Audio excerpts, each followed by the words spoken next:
evening and welcome to the Warrant Committee. It's April 3rd, 2025. Karen, could you call our roll?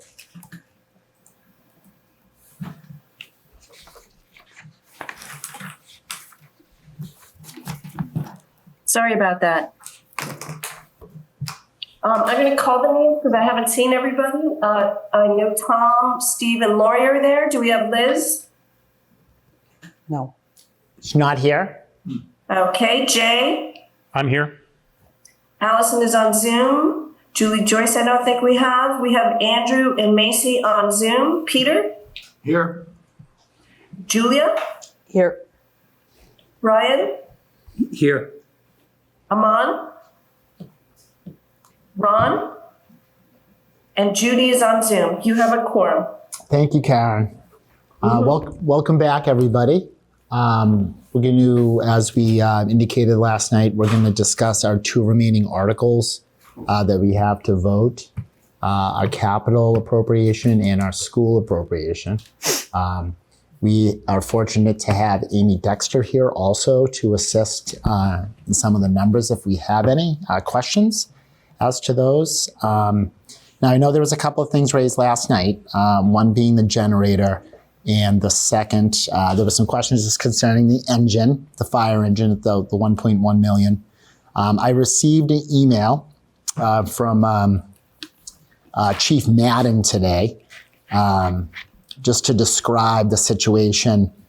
Some more backup information from the chief concerning the request for the replacement of engine 2. I'd like to take a minute or two just to read this email.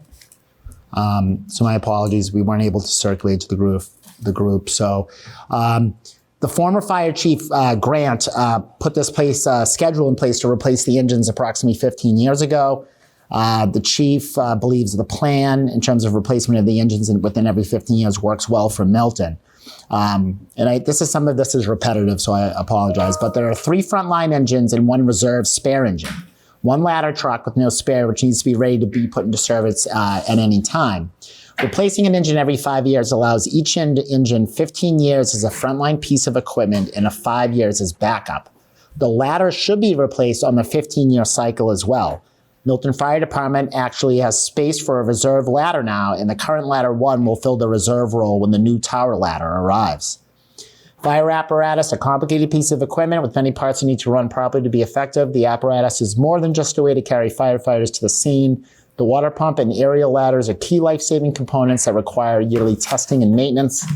The idea behind this schedule is to ensure that the Milton Fire Department always has the equipment necessary to the jobs that they are tasked with.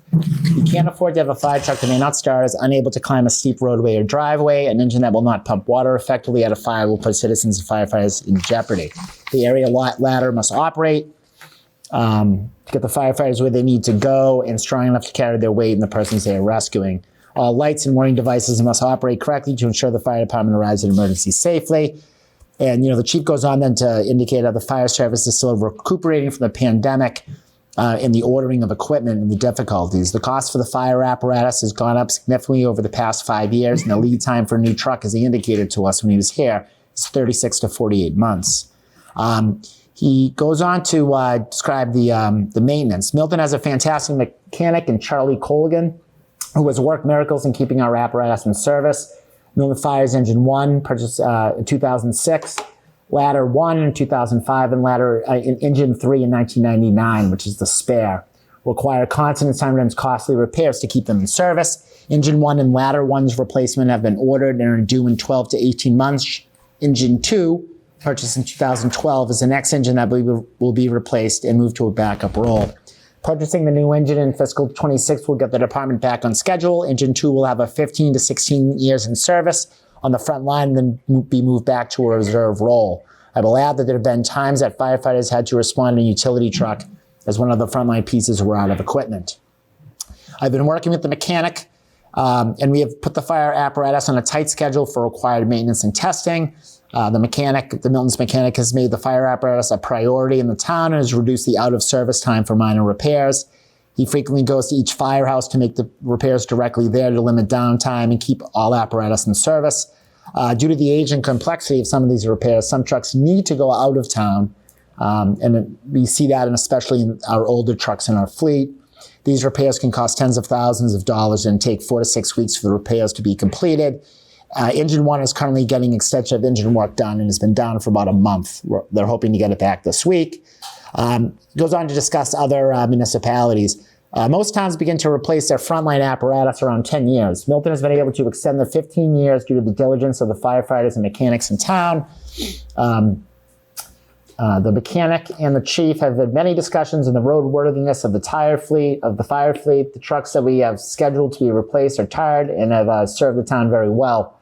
Even though we are replacing them as frontline pieces, they will still fill the back reserve roles so the mechanics can continue to perform testing, schedule maintenance and repairs without having to put them back into service in minutes. We have agreed that placing the order for Engine 2 now is needed to ensure the safety of the residents and the firefighters. He goes on to thank us and hopes that answers some of the outstanding questions that we had subsequent to his visit here to the Warrant Committee. So that was the correspondence just concerning the fire truck. I know Andrew had shared a document with us. He had a conversation with Mr. Mallett today regarding the IT budget. I want to, let me see. And there was some additional information according the DPW vehicle requests. I can forward this to the committee if you would like to see it. He addresses the pickup, the dump truck, the water utility truck, pickup truck, stormwater, the catch basin truck. I should just read this. Okay, related to the DPW equipment, the pickup truck that is being purchased is replacing a 2013 vehicle with 85,000 miles on it and significant vehicle hours. The town mechanics recommend replacing due to its condition, the amount of work they've done on it. The dump truck is replacing 2016 vehicle, fewer miles again, but due to conditions and repairs recommended for replacement. The water utility truck is a 2015 vehicle. It's used daily by the water department, but also involved in snow and ice operations. Recommended for replacement since it's at the end of its useful life and the condition is deteriorating. Now, the water pickup truck is a 2010 Ford Expedition being replaced with 100,000 miles on it. It's in poor condition, needs replacement. The vehicle is used by the water and sewer superintendent. Stormwater line, the catch basin truck is a 2003 vehicle that is beyond its useful life and also recommended for replacement. The administrative vehicles that we discussed are used by various town departments, but the following are currently in use. There are 3 2009 Corollas, 2 2010 Fusions, a 2011 Ford Escape, 2016 Fusion, 2018 Focus, and 3 2019 Nissan Leafs. One of the 09 Corollas is in bad condition. And 2011 Ford Escape has been recommended by the mechanic to also be taken off the road. Some of you may remember Judy told a short story about that 09 Corolla the other night. So that's an update from the town administrator and the fire chief just concerning those two pieces. I will obviously, if Andrew can, if he'd like to mention just what he discovered with the IT budget, but Brian, I know, has some information about the generator.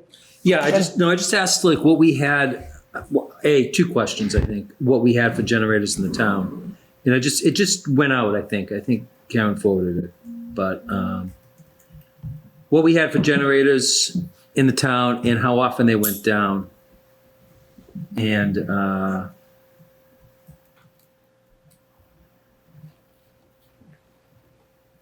so basically, I'll read it if you like. I can't open it.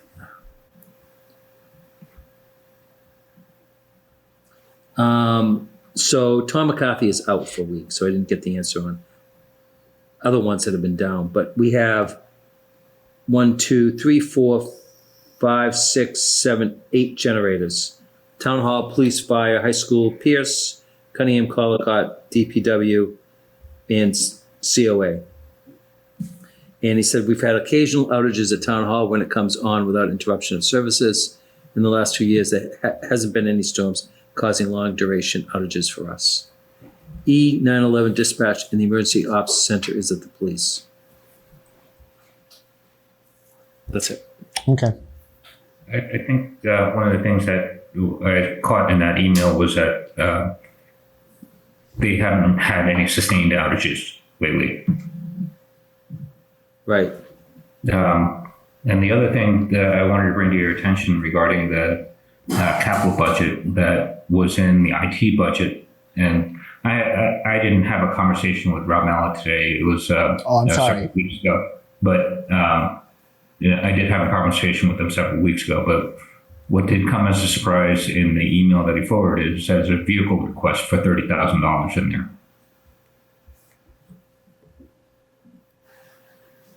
I'm sorry, a vehicle on the vehicle for IT?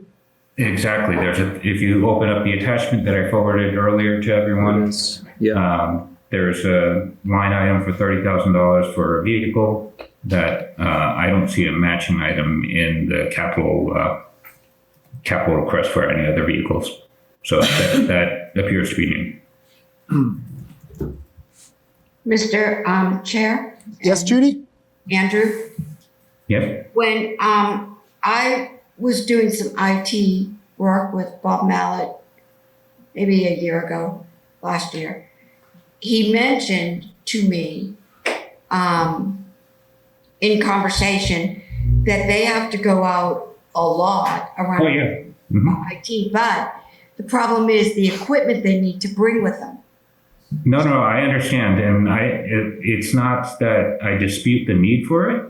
It is that I was surprised to find it in the IT budget rather than as a Capital. alongside the other vehicle requests. Right, and so I can't answer to why it's there now. I only know sort of the backstory, and it could have been added late. Did we not see it? I didn't see it anywhere else, and the line item is $30,000. The other vehicles in the capital and Article 4 it does not include that vehicle. Right, so did we already vote on that? No, my understanding is we're discussing it now. Oh, okay, thank you for that. But anyway, it was more or less when that department shares a vehicle and it requires loading and unloading equipment to process the call for IT. And it was indicated to me at that time verbally, and this was a year ago, that it would make it easier for them to go out on calls if they had their own vehicle with the equipment in there. Okay. Although I wonder how you lock up that equipment at night.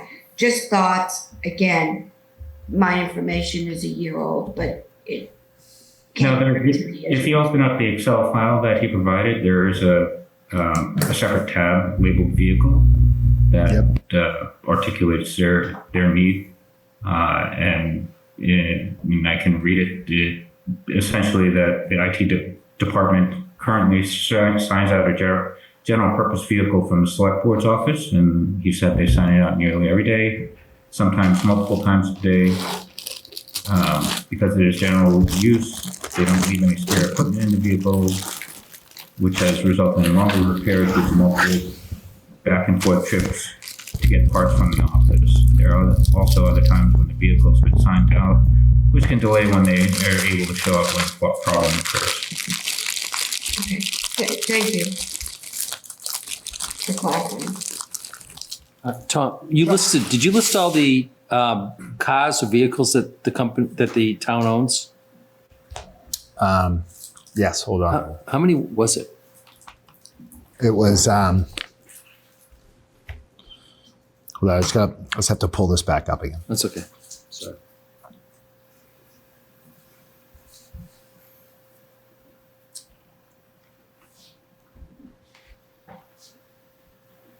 Karen forwarded that at 6:44, the email with that Oh. information. DPW vehicle info follow-up is the subject line.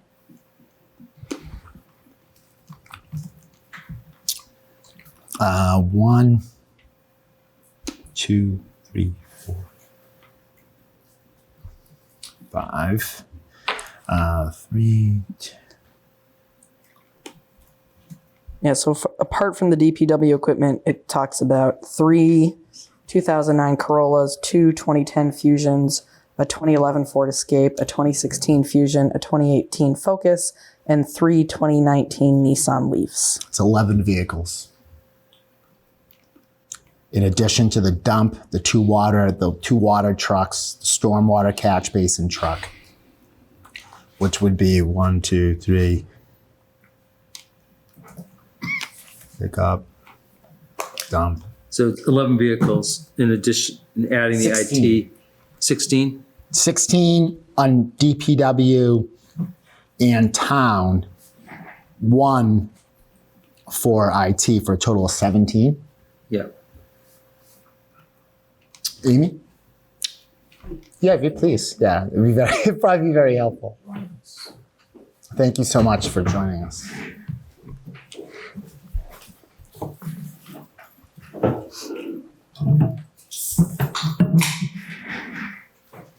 So just if I can shed some light on discussions that the town administrator and I had along with the members of the Capital Committee, that vehicle request was not considered a priority. Okay. He has use of what we consider pooled cars that you do sign in and out, and we felt that that was meeting the need. And that the vehicles we did recommend were those that are replacing older vehicles rather than adding a new one to the fleet, which would result in more insurance, more maintenance costs, and we didn't think it was the time to do that. Okay. For the most part, we try to share the vehicles and not request them by individual departments for that admin pool. Yeah, that makes sense. So that's why it wasn't recommended. Okay. How many cars are in the admin pool? I think you guys It just was six, talked about it. It was I think it was 11? Yeah. And there are some that are used mainly by a department head, like for instance, the cemetery. They have one there because they have to drive around to Yeah. get to the different sites. And there's some that are labeled specific. I think Assessors has one that has a sticker on it. But for the most part, we try to share them. And the amount, the usage by other departments, IT just wasn't considered a priority need for the amount of times that they need it, that they would have to have it. It hasn't really been that much of an issue. They can borrow a car. And we wouldn't want him to leave things in the car anyways. So Right. Are employees allowed to use their own vehicles and get reimbursed? Yes. Or are they? Okay. So Is that the answer to that question? Yes. Yes. sorry. Great. Thank you.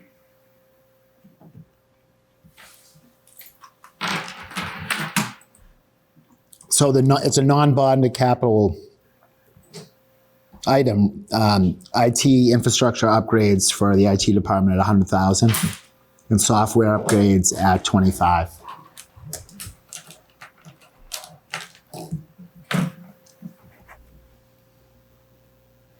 Everyone see that, right?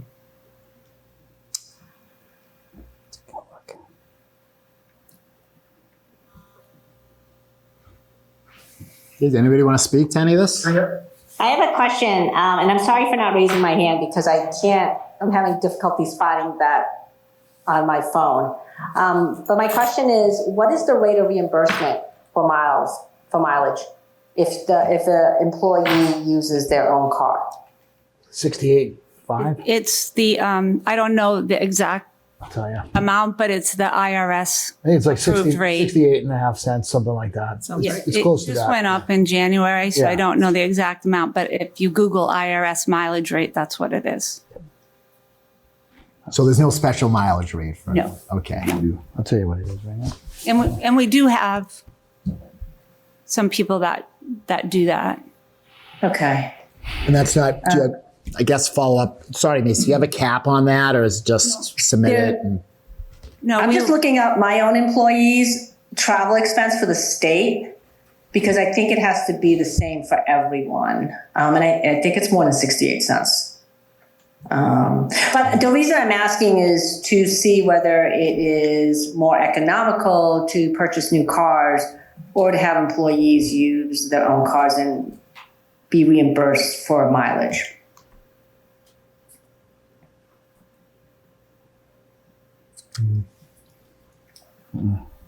Was that a question? Yeah, it's a question. You can't force employees to use their personal vehicles for work. Yes, you can, actually. Yeah. You can. For municipalities and state, you can, because all the employees in my office use their own cars to travel to Springfield and Taunton and Tewksbury, et cetera. Okay, so looks like, but go ahead. I'm going to calculate it because I have a bunch of reimbursement forms that I approve. So I'm looking at one that's 17 miles and the mileage amount came out to $10.97. So I'm going to figure that out. Oh, actually, you know what? It is. It's 62 cents per mile. I thought it was So higher. you're right. It's just Higher than that. 70 Mr. cents. Chair, Whatever the IRS approved this rate is interesting, but I don't know. I 20.25. think we've maybe gotten off the topic of the capital request. No, I'm just like I said. The reason I asked is to figure out. It seems like it's more economical to purchase new cars. That was my question, Jay. Yeah, I'm not sure that it is for the amount of mileage. These people are just kind of going across town for small trips right. here and there. And to purchase a vehicle, pay the insurance, do the maintenance on it, and all of that, I would say it's probably not cheaper to do that, but I have not sat down and done that analysis. We're not talking about thousands of dollars being reimbursed a month. It's a couple hundred here or there, but for the most part, it's certain individuals that do it. And we haven't had a pushback really from anybody. They don't want to use their car, then they can use one of the pooled vehicles. So it hasn't been an issue and it seems to be working. And this request from IT was kind of, would not have been a priority. That would not be the department probably that we would prioritize it for because of the amount of trips. Okay. Thank you for that. You're welcome. Does anybody have any questions, about the couple we raised last night? Fire truck, generator. Is there anything else that anyone wants to speak to in terms of this capital article? He didn't give us the hours though on the fire truck though. I didn't get the hours on the fire truck. Did we get any clarification as to how the generator, the library getting the generator before the schools happened? So can I make a clarification before? Yes, you may. So just to clarify, the generator for the Glover School was requested by the schools for fiscal 27. So the capital committee didn't really talk that much about it. The schools did not ask for 2 generators in 1 year. I think they realized the cost of that would be pretty expensive. So they were phasing them in, and that's been kind of their approach over the last several years. Mm-hmm. So that was part of the reason the capital committee didn't even consider 27, the request for Glover. And then, I don't know if you want to speak to Will Adamczyk, the library director, did give us an email regarding how it would be used at the library. It was sent last night, the email. I didn't see it. The other point is Glover doesn't have an elevator either. So there wouldn't be like a safety issue with children or staff getting stuck in the elevator, whereas the other locations do. Amy, can I ask you a question? Maybe Lori. In terms of, in the schools requested, Glover specifically, they said that we could wait till 2007. 27, yes. And they're fine with that. The principal. I did not talk to them directly, but that was what was approved and passed on to the capital committee through Tom McCarthy, the facilities director, because he would work on schools facility capital, which the generators fall under, with the school committee. Okay. Yeah. Thank you, Amy. So it's not that we're saying they don't need it. It's just something probably that the capital committee would look and vet in more detail come next budget cycle in the fall when we're considering, because it will be on there. I'm pretty sure it will be on there for next year for Okay, this is very what are their helpful. priorities. Yeah. It's very helpful. Could have saved us a little time last night. And then I don't know if you want to speak to, did everyone see Will's email? That the thought behind why the library trustees felt it was important was that a lot of municipalities will use libraries as like a cooling or a heating station, because if the power goes out and they need places for residents to go and it's during the school day, the students and the children would be in the schools. So they would want like another location for people to have access to stay cool or warm without it being really like an emergency shelter where people are sleeping. Did I say that right, Laura? Yes, you did. Okay. Anybody have any questions or anything to that?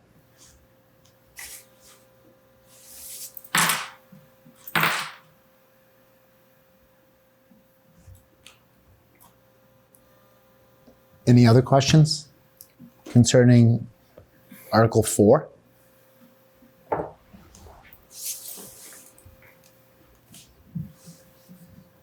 Bonded, non-bonded?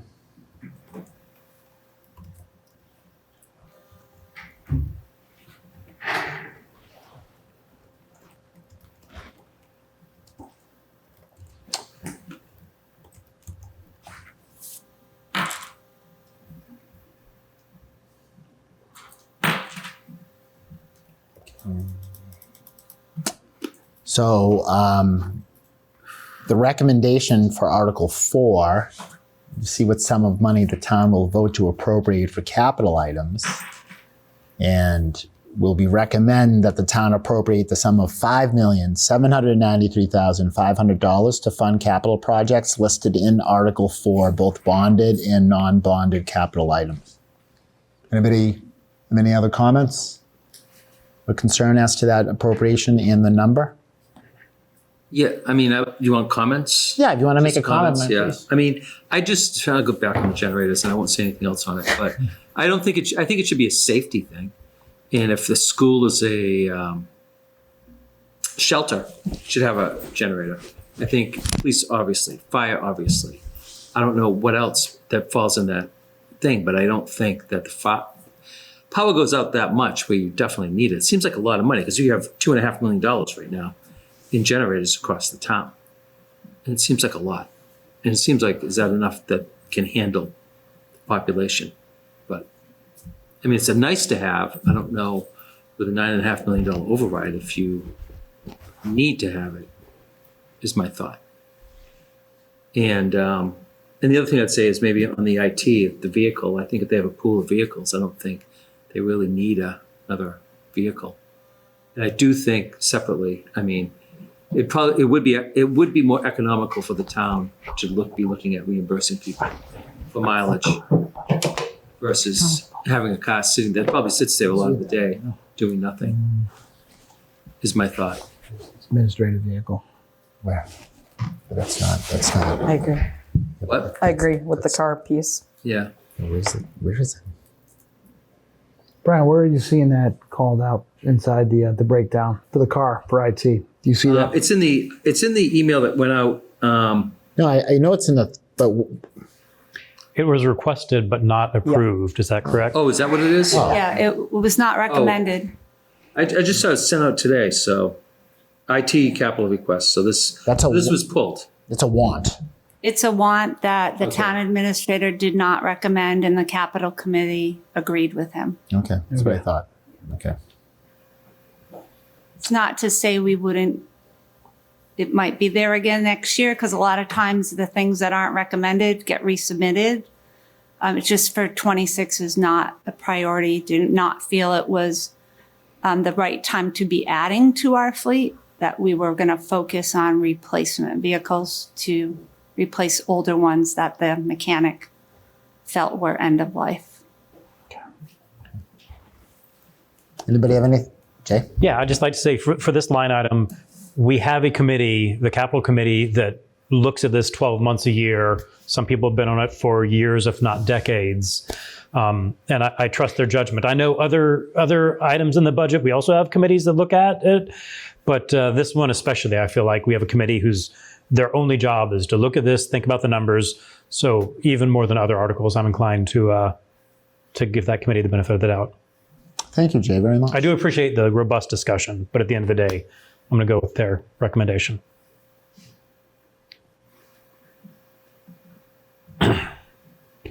So, I have a question for Amy. sure, Judy. Thank you. What do you do with the old vehicles when the new ones come in? Especially the fire truck. Sorry. Well, I Sorry, mean, I'm teasing, sorry. Yes, the regular vehicles, not a fire truck. Well, I guess the fire truck too. Do you send them to auction? Do you get some sort of trade-in for them?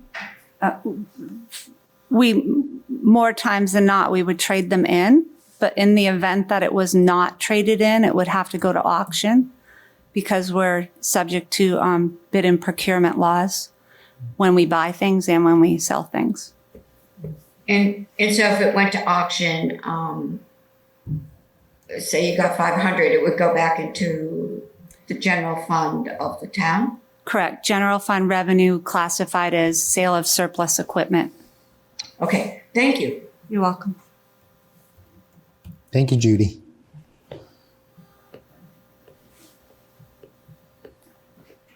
Anybody else?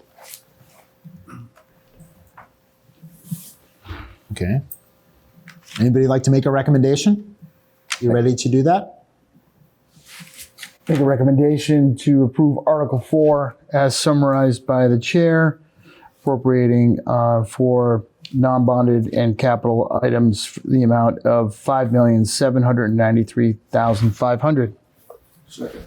Seconded. Thank you, Steve. Thank you, Peter. Karen, could you call a vote, please, as to Article 4 capital projects? Ian, Yes. Lori, Yes. Jay, Yes. Allison, Yes. Andrew, Yes. Macy, Yes. Julia, Yes. Peter, Yes. Brian, Yes. Judy, Yes? and Tom. Yes. The motion carries. Okay, Article 4. Thank you, everybody. Okay, thank you. Thank you, Amy, very much. Thanks, Amy. Thank you. Okay, Warrant Committee. And then there was one. Article 24. And I'd like to thank everybody in the Warrant Committee for all the hard work and especially time that we've put into all these other articles. I really appreciate the work that you're doing now and will be doing through June. But as to Article 24, I'd like to open up the discussion. Like everybody, obviously, as we always do, everybody participate. I'd like to give a little deference to members of our subcommittee, given all the work that they've done throughout the course of the entire year with the schools. I think they're well-heeled to lead the discussion. But of course, as in Warrant Committee fashion, everybody please chime in. It's important that we make the comments. Comments, we discuss this and vet this as we have for a while now, but just discuss it and prepare our comment for a town meeting. So I'd open up the floor if anybody would like to discuss or mention anything concerning the appropriation. Now, I know there was a school committee meeting last night, and the non-contingent recommendation here in Article 24 is $67,233,608. The contingent recommendation is a reduction of that budget by $5,640 $640,306. Significant. Would anybody like to mention or speak to the school committee? I know there was something last night. Was there any discussion of further cuts? I didn't watch the meeting. Okay. I was here. But yeah, I don't know if anybody watched it. I did. There was, and their slides went up, which was helpful to go through and do it. And it didn't give me the total. I didn't write down each slide that came up for what they'd be taking out of the budget should they be should they not get the over. If that number has changed from what we had seen before, I don't know. It's $1 million. Yeah, they cut another $1 million. Another $1 million. They're in a deficit for 2026. Okay. Can we raise the volume on the TV? Is that possible? What'd you say? We raise the volume? I can barely hear them. Can we raise the volume on that? Okay, can someone explain that? So why they're in $1 million deficit for 2026? No, not the $1 million deficit. Oh. How long do you have? It's like, does anyone have any information on what the school committee did last night? I watched it. I can. So they for the finance part is that they borrowed from the free cash to get the deficit for 2025, and they will need another $1 million next year for the budget for 2026. So they'll need free cash to fulfill the positions for 2026. And they did slides of what they would need to cut if they do not, or if they don't get if they don't get the override, or they're not getting free cash or a way to. So we paid to financially get through 2025, but this would be for 2026. Does that make sense? So, and it includes, the total is $1,058,000.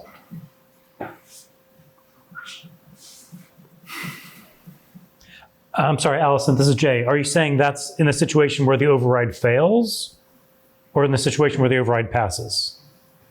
It sounded like they were in the deficit no matter what.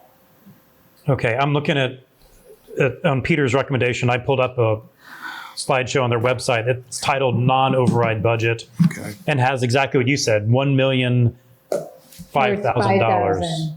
Yeah.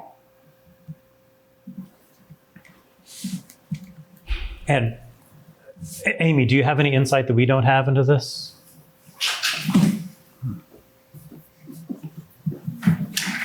I didn't get a chance to watch it, but it was my understanding from the select board meeting last week when Mr. Loring and Dr. Carroll came in requesting the free cash for 25, they understood that they wouldn't have that reserve in the special ed reserve, and therefore their reductions in a non-override year would have to be approximately $1 million more. And I believe the article that Mr. Milano and I have in the warrant reflects that. Yeah. So I wouldn't think that they'd be projecting a deficit for 26. They would have to cut. And that number in the warrant balances it out in a no override, and nothing in special reserve. Yeah, my understanding is sort of what Amy just said, but just to put it a different way. Since they're taking the money now to make for the deficit now, let's forget if it's 700,000 or $1 million. Let's just say the money. So what the select board said was, if the override passes, you previously would have had $1 million in the special ed reserve. Now you don't. Mm-hmm. If the override fails, since we're using up $1 million now, your budget has to be $1 million lower. So if the override passes, this doesn't affect their budget. if the override fails, their budget has to be $1 million lower, is my understanding. Right. And I think there were concerns because they depleted all of their reserves that in the event, and this is, again, I did not watch last night, so this is my understanding from last week. In the event that they incurred special ed costs more than expected or anticipated in 26, they would not have reserves to fall back on like they have in prior years. And that was the concern. So I don't know if, my assumption is maybe that's what they were referring to, but I honestly that's just what it is an assumption based upon the facts I had from last week. So I'm not following 100% that it would be a deficit other than because of what Jay just said. Like that was the whole idea of us setting up the special ed reserve and taking $1 million of free cash and putting it in there would be so that there was a place to go in the event that they had additional costs similar to 25 and 24 that for special ed. Now that's not there. So it very well could mean that they may run short next year because they have no reserves anywhere. To draw from. Yeah, I appreciate putting it like that. I guess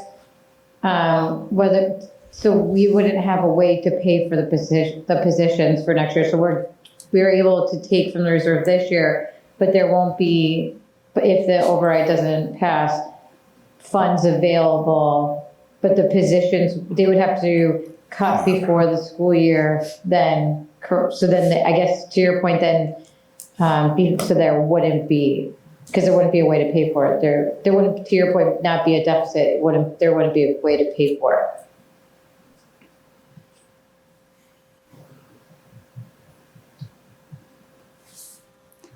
I'm not really following that.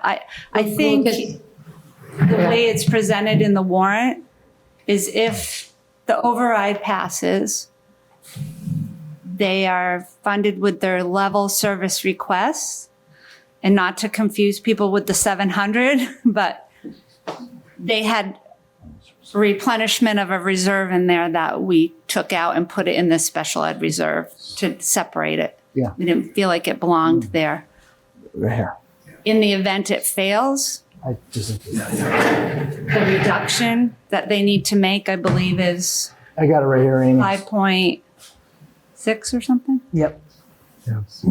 And they would need to do that before the school year opened. They would have to make the reductions in staff in order to make those costs. But then there's a layer of unanticipated costs, such as special ed. They can't control those. There's nowhere to go if that happens. We don't have a special ed reserve fund now to fall back on. And they've depleted their other reserves like circuit breaker. Mm-hmm. That's the concern. And I think my guess is that may be what they were referring to. Mr. Loring is on Zoom. Oh, yeah. Maybe he should speak before me. Well, I'm looking at the chair. I don't Sure, know. recognize Mr. Loring. Okay, sorry if I spoke out of Oh, no, you didn't speak. Amy, thanks so much. I thought I had a handle on this. You want to recognize Mark? Mr. Loring, you on Zoom? I think he'll have to be promoted first by Karen. Hello, can y'all hear me? We got you. Already promoted. Hi, everyone. How's it going? Wow. Jump in. So again, appreciate the time. Oh, hold on.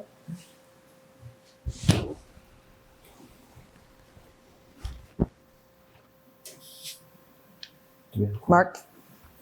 I think they're trying to get him in.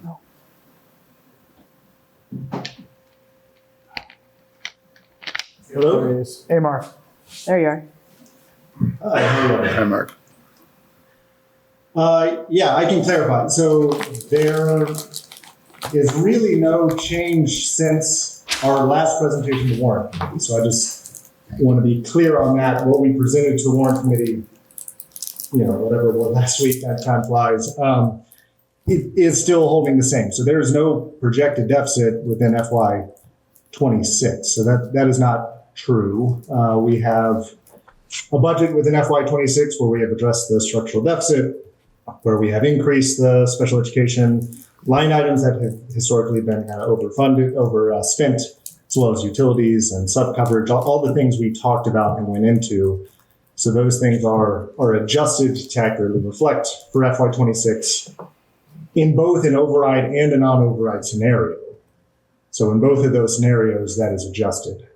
The difference is obviously the cuts.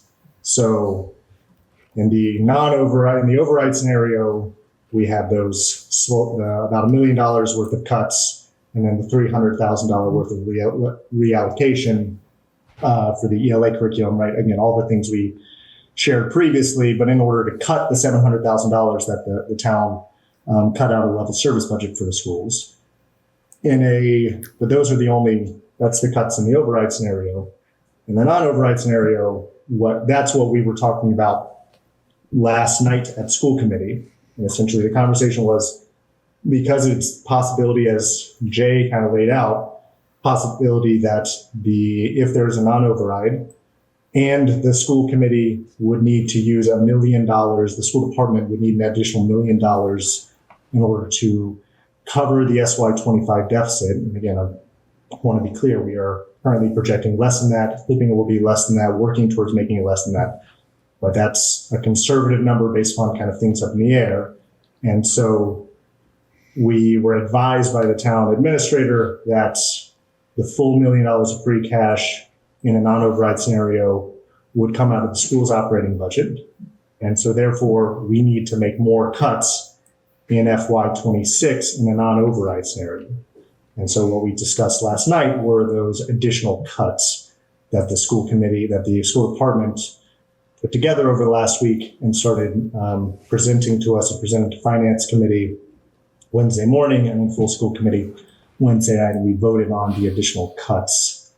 And so that is what was discussed. It's another $1 million worth of position cuts for a non-override scenario to bring the total FTE reduction to 75, up from kind of the 66 that it was. And in addition to that, there's additional programmatic cuts in order to get that full $1 million down. So that is what was discussed. I'll say for like numbers purposes, it says it in the warrant as y'all reviewed it the other day with the town administrator, where the FY25 allocation is the 67.22 number. And in a non-override scenario, it's essentially a flat budget for the schools. It increases by $8,000. And so it is a devastating cut there. But that was the discussion last night. I'm happy to answer further questions folks might have about that.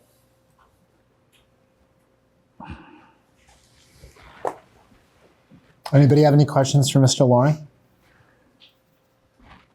Hey, Mark, I have a question for you. This is Steve. Yes, Steve. Hey, thanks for joining tonight. I have a question for you on these district leadership or the cuts. How many of these are from that 80 people that were hired over the last few years? Is that lower tenured folks? Well, so I mean, again, not to focus just on a single group of folks, but a lot of these folks, like the interventionists, are the preschool director is the sixth grade teachers are, in terms of, again, the class size in Pearson Middle School have gotten quite large, and so the whole sixth grade team that would be cut in this and push class sizes up to 28, 29 students in sixth grade. That was part of some positions added over the last number of years. Some of the high school teaching positions were positions added over the last number of years. So lots of those things. Adjustment counselors. So obviously the full list of positions added going back to 2017 is on the website for y'all's reference. And then obviously the slides from last night listing all the positions that would need to be cut in a non-override scenario are listed as well.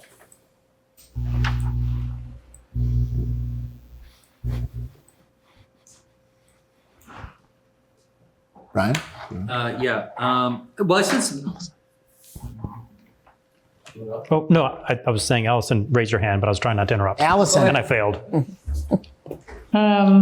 Yeah, so I guess for me, the question I have is, what changes will be made to evaluating kind of the processes of these positions? Are you guys, if the override passes, my biggest thing over the last few years is evaluating positions, having somebody that looks at processes, kind of having a somewhat of like a, you guys are the ultimate people that sign off. So the principals being involved, the superintendent, and you guys being that, the superintendent reports to you.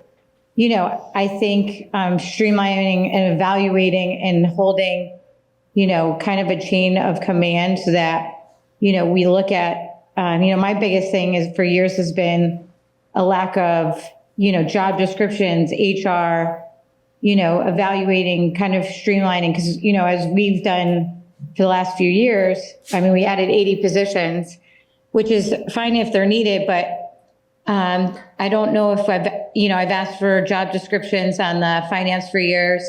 Well, just really evaluating and being fluent in the processes. So I'm just curious to know if you guys have talked about the changes that you'll be making in the upcoming years after this, and what is the backup plan from the school committee? Thanks. I'm not sure I understand the second part of the question in terms of the backup plan. Can you clarify? Is that related to? Yeah, do you have like a plan in place if the override should pass, but to not pass? Yeah, the plan in place if the override doesn't pass is the list of cuts, which again is obviously devastating. I hesitate here a bit to speak for full school committee because I was just trying to hop on to clarify a little bit about the money, and so I just want to hedge that. Absolutely, Mark. I've never loved to talk for the whole committee, but our job and the district's job and the teacher's job is to do whatever we can to serve kids and provide the best academic experience possible and best overall educational experience possible for our kids and our neighbors' kids and everybody within the community's kids. And so that job doesn't change regardless of whatever the budget is. The job becomes much harder, and it becomes much harder primarily for like the teachers and the staff inside the schools because of how much is just being ripped out there in terms of what is supporting the kids that they are serving. So the plan is, if the non-override pass, is what we have shared in terms of the cuts and where we think the cuts are least impactful, even though they are devastatingly impactful. And then as it relates to HR improvements, we've been looking for a way to add an HR director for a number of years because a district of the size we have, not having an HR director seems crazy. But the ability to fund that position has been a struggle. Last year it was on the needs-based budget, and we tried to look for ways, but we prioritized reducing class size and getting the full sixth grade team, as well as the math interventionists, so that every school could have a math interventionist. So that was the priority last year. We pulled that back, and then this year, obviously, within the override, we're not receiving any need level service, as is no department, and so therefore we are actually cutting within our department programming and things. So those could still remain challenges of just how to implement process improvements with the extremely lean staff that are currently doing the work. But that's certainly always things that need to be looked at. As we shared before, we're excited about the idea that Nick Milano has brought up around the partnership around bringing in a best practices consultant for HR being one of the things we flagged. Finance processes in general, budgeting processes in general, but HR being one of those things in particular, of just how do we do that as well as possible, as efficiently as possible, given we have such limited staff and given we want to have good ways of evaluating and ensuring efficiencies within the system.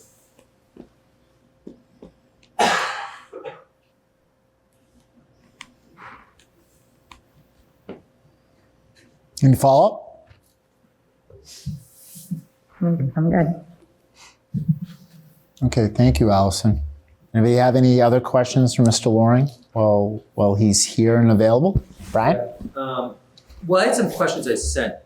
You asked us to send you questions. I don't know if they ever got sent to them, but I'll go through some of my questions. So I was thinking about this last week. It came back and we discussed it at the meeting last week. And of course, I don't think anybody wants to see teachers cut at all. But it goes without saying. But one thing that came up was the kindergarten, the half-day kindergarten, where that the town now pays for the other half, where it used to be where if your child was in kindergarten, parents paid, but we paid, we paid. So is there what is the cost, what is the cost of that? Is there any thought that you would bring that back? Because you're required to provide education from 1 through 12, but not kindergarten. And would there be a thought about bringing that back versus, cutting heads, basically? And what's the cost? What would be the cost of that? Yeah, you're getting me somewhat out over my own skis here because that, in terms of the actual cost, that'd be a better question here for Katie. I know within the discussion we had that other night, right, there's impacts of that around Chapter 70 aid and increased Chapter 70 aid that is provided for full-day kindergarten that's not available for half-day kindergarten. And so those financial trade-offs there, it's not as clear as kind of black and white in terms of right paying for it or not paying for it, and that kind of being it. There are other like lost revenue opportunities with moving back to a half-day kindergarten. I'll reinforce a point I made at that meeting too, which is just we know the earlier we can get kids to read and be literate, the much greater their academic journey is going to become, the much easier it is, the much less likely they are to be identified for special education services, the much less intervention services they're going to need, all of those things which cost money down the line. And if you require people to pay for kindergarten is not mandated by the state. And so folks will not send, and you're going to have a lot more kids coming into first grade behind. You're going to have to invest a lot more in bringing those kids up. And overall, that's not an improved quality of education. And so I don't want to speak for the full school committee. We have not taken a full vote or had a conversation on this. I'll say for myself, as an educator, I would not be in favor of that, given that the negative impacts that we know that has. And I just say that as a town, there are lots of things we do that we're not legally mandated to do that are the right thing and the good thing to do for the residents of the town and for our kids. We're not legally required to have as many wonderful parks and beautiful spaces as we are, but y'all are looking at Peverly Park, and that was a great presentation. That will be a wonderful resource, even though that's not something we are legally required to do.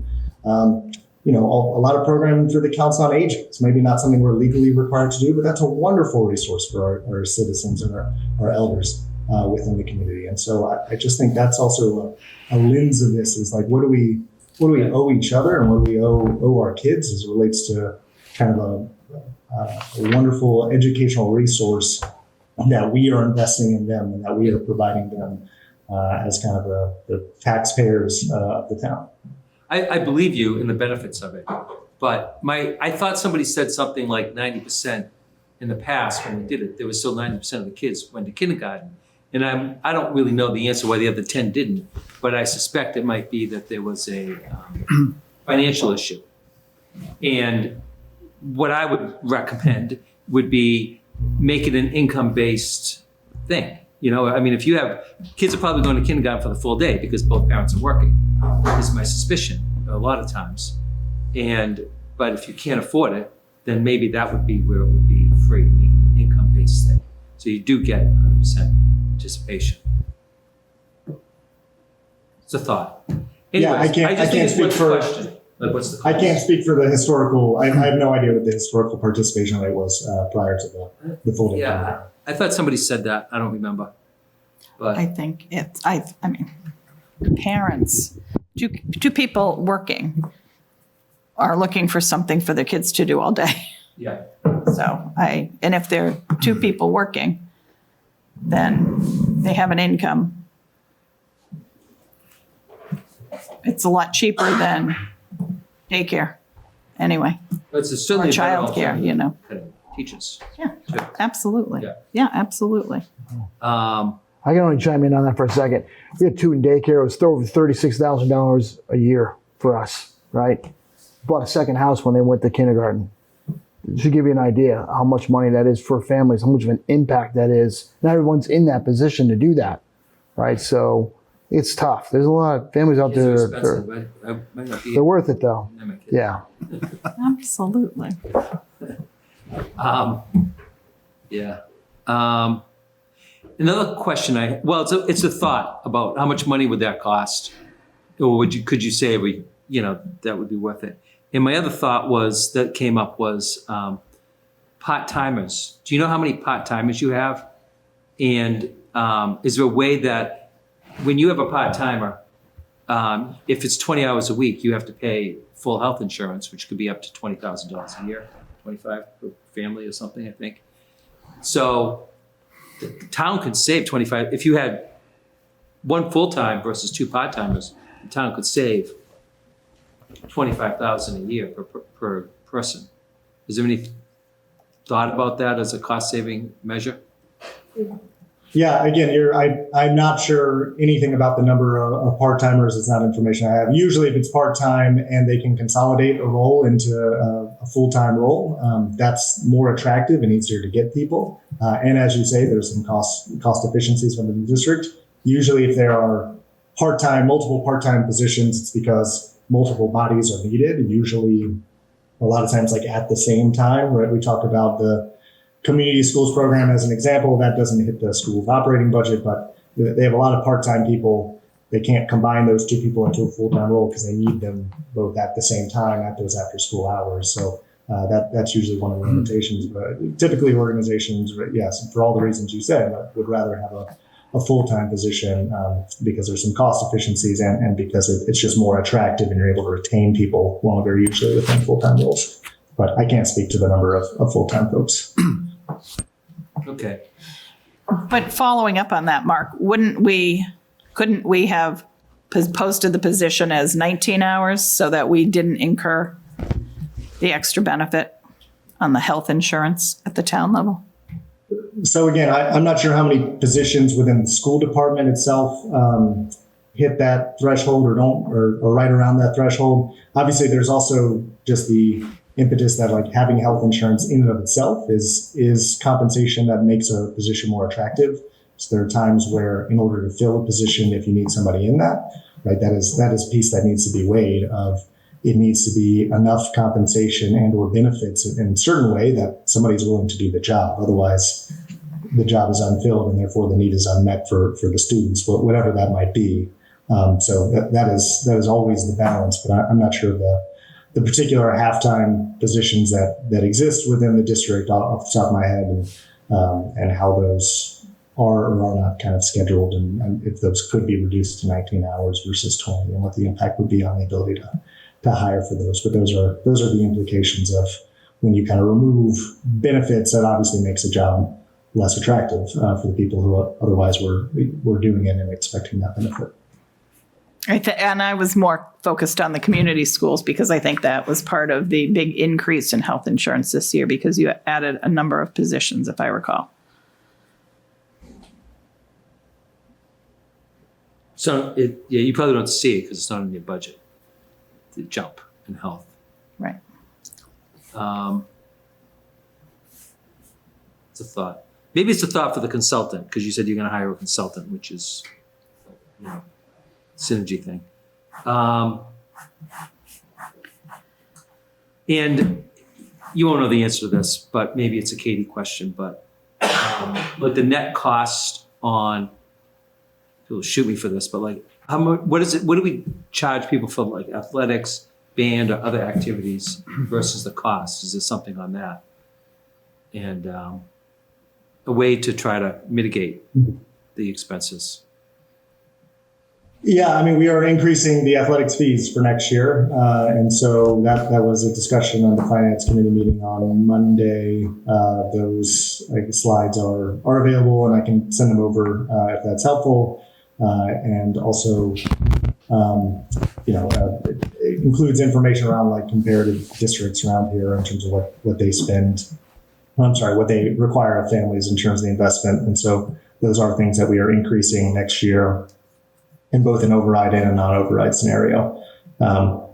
So those are things we have looked at in terms of the exact percentage of what is covered by the district versus what is covered by the boosters versus what is covered by families. I don't have that at my fingertips. That is information that, again, the district can, I'm sure, get for you, but I don't want to speak for Katie and Peter. Yeah, it'd be worth looking at, and what competitive towns do. I don't know the answer to that. Yeah, well, that is information we did look at and was in That's the, done. Oh, okay. And I think this was asked before, so I don't know if it's been fixed or if if you have been able to produce this, but is there a Excel spreadsheet that just kind of tracks all the expenses for the schools over the last 3 years? Do you know? That it's in an Excel spreadsheet versus the PowerPoint or PDF version we have? Again, that would need to be a question for Katie Blake. Again, all the spending for the past dozen years, whatever, is on the town website through those PDFs. But in terms of a single Excel documents, I don't have one. But again, that would be a question for Katie. I'm sure that's something she has or could get together. Okay. Peter. Thank you. Thank you, Brian. Mark. Oh, actually, Peter, we have Judy waiting for a little while. I'm sorry. Judy, thank you, Jay. Judy, you're up next. You've been waiting. Oh, thank you. I just thought Mark was leaving. I wanted to catch him before he almost got out the door. In a past year, there was a question why the schools did not seek reimbursement for out-of-district students that could have been sought and money come back into the to the schools for educating those children. I don't see it as anywhere this year, so perhaps we no longer have that situation of out-of-district school students. Yeah, Judy, I appreciate the question. I'm not aware of that. We don't serve any out-of-district students that I'm aware of, just primarily given our space constraints, right? There are some towns that will open up their programming, traditional district schools that will open their programming and allow students from other districts to come in and attend either a specialized program. That happens a lot with Boston Public Schools and folks sending to there because their size, they have a lot of different specialized programs. I don't believe that exists right now within Milton. I don't want to say 100% though, Judy, just because again, I don't know that. But yes, to your point, that has not come up within last year's budget conversation that I'm aware of, or this one of the issue of us having those students and not billing for them. I'm unsure why the town wouldn't bill for services that it's legally allowed to bill for and entitled to. So, but right now, I don't believe we're providing any services to out-of-district students. Oh, thank you very much for that information. Yeah, Peter. Yeah. Hi, Mark. I've got a transition question for you. You've got sort of the perfect storm working here. You're doing budgeting. You're looking for an override, or I guess trying to deal with what a non-override looks like. You've got a new superintendent coming in. Has there been any discussion about getting him involved earlier in the process? I don't know whether that is a legal issue or not, but he's going to be dealing with this going forward, with the budgets going forward, with the process going forward.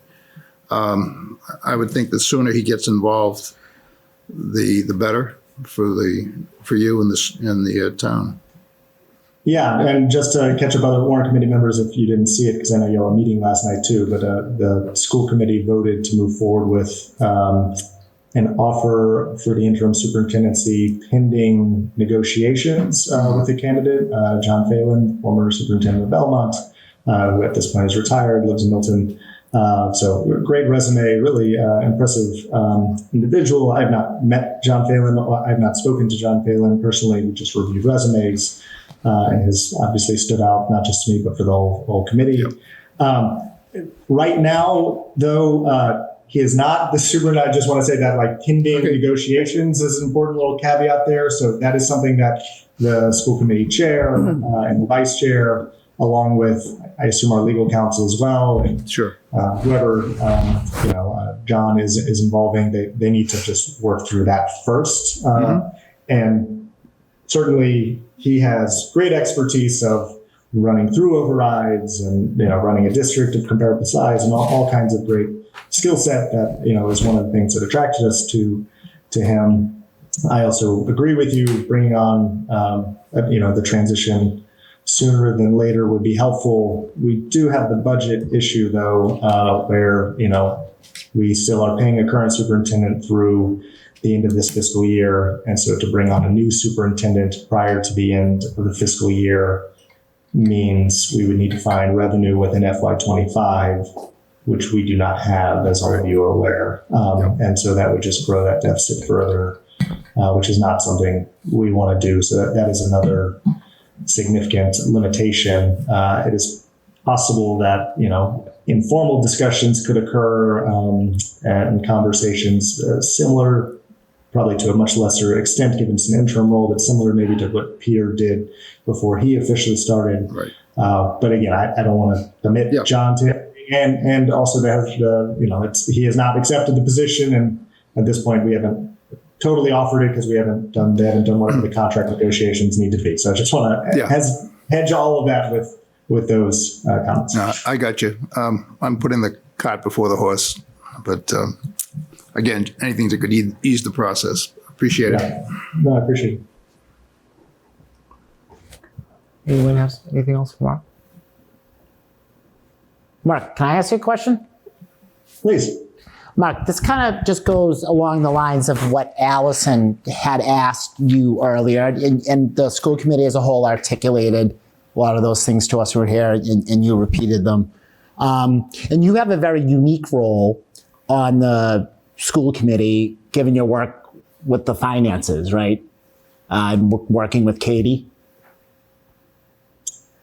Unique. Unique just in the sense where like wrong year to volunteer to be chair of the finance committee. I guess, that's what I meant. You do a lot of, you're really kind of in the numbers. And I have to say, Mark, I've watched more school committee meetings this year than I watched in the previous two.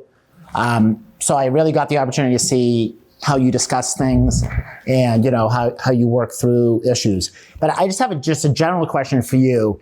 And not in your role as head of finance on the school committee, but what would you describe as the duties and responsibilities of a member of the school committee?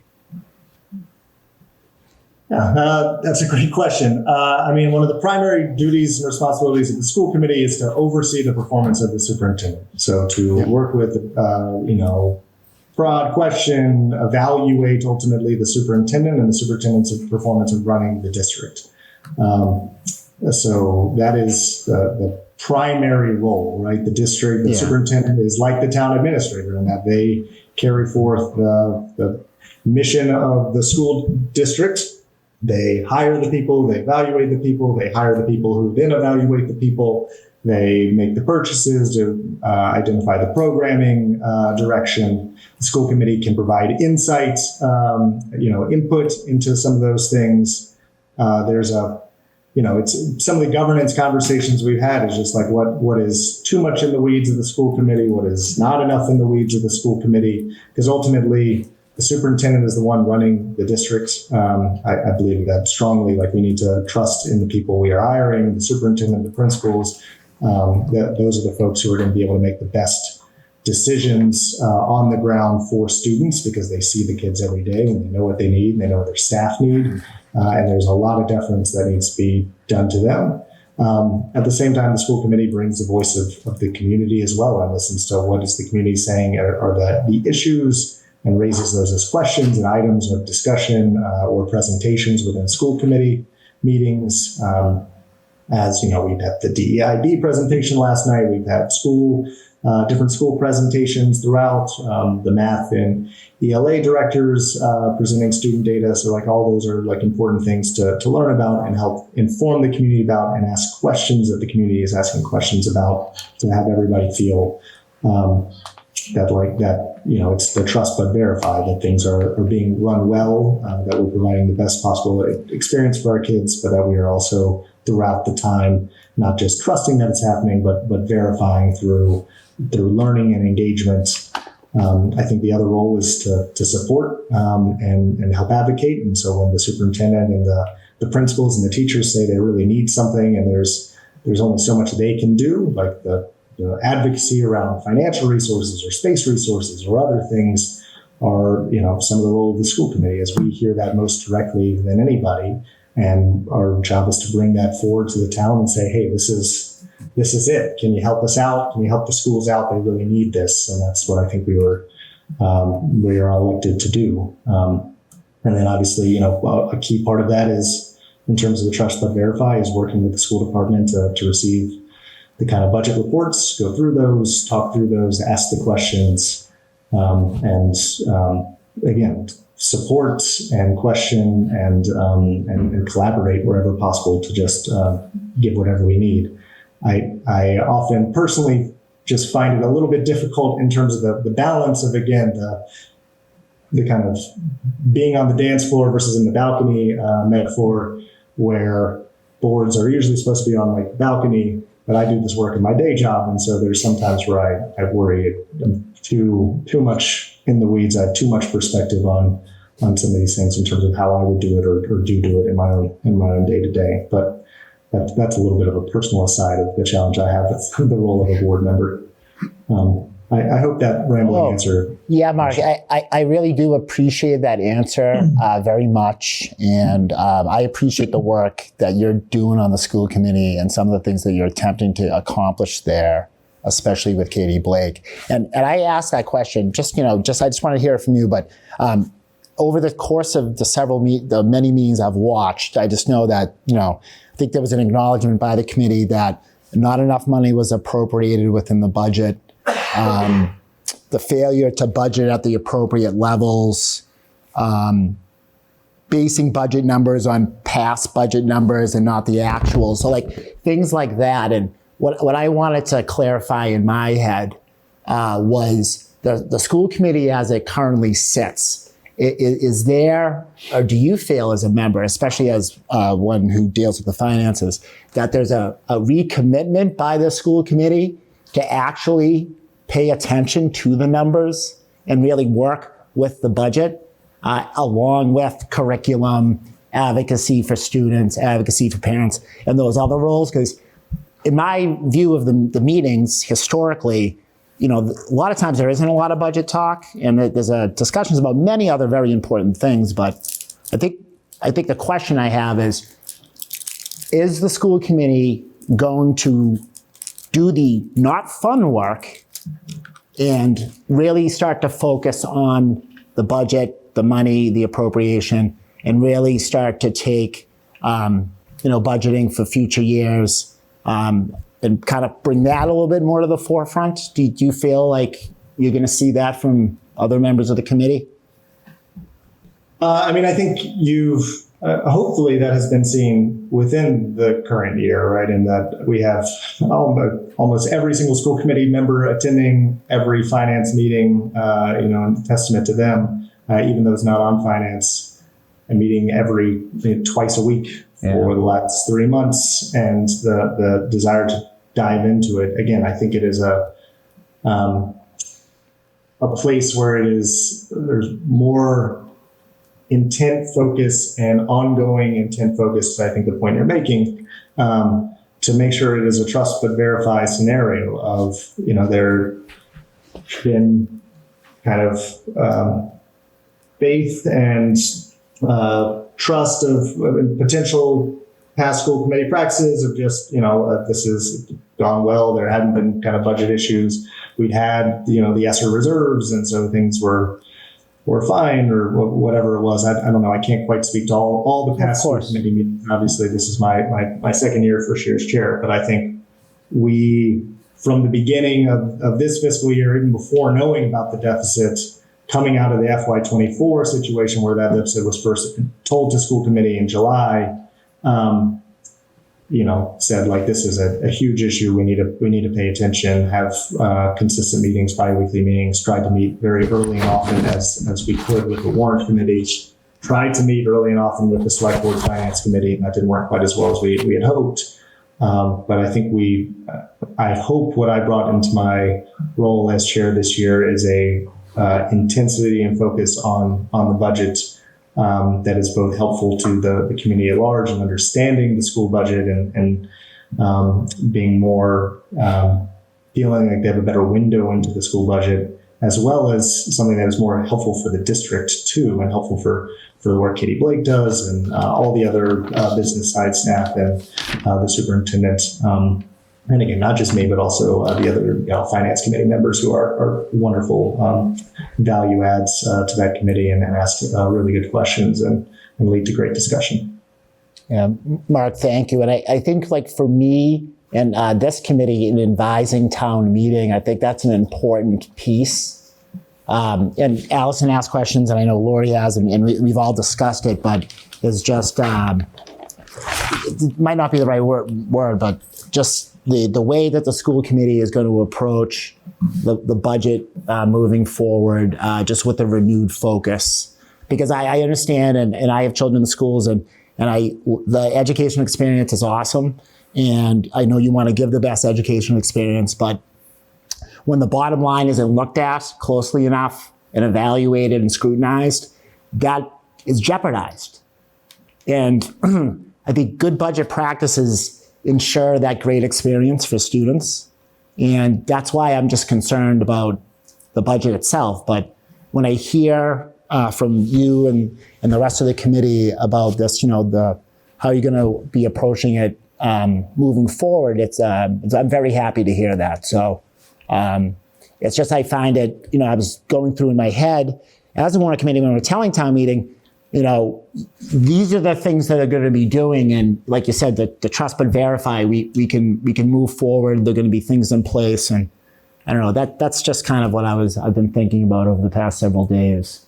And, I appreciate your answer, and I hope we can get those things in place. And I think using the words from the committee at the community meeting, just rebuild that trust from the public. So that's really all I had to say, Mark. I appreciate you coming in today and answering the questions.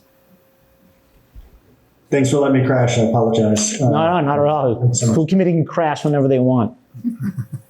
Thank you very much. I hope y'all don't stay too late tonight. Yeah. Thanks. Thanks, Mark. Thanks, Mark. Thanks, Mark.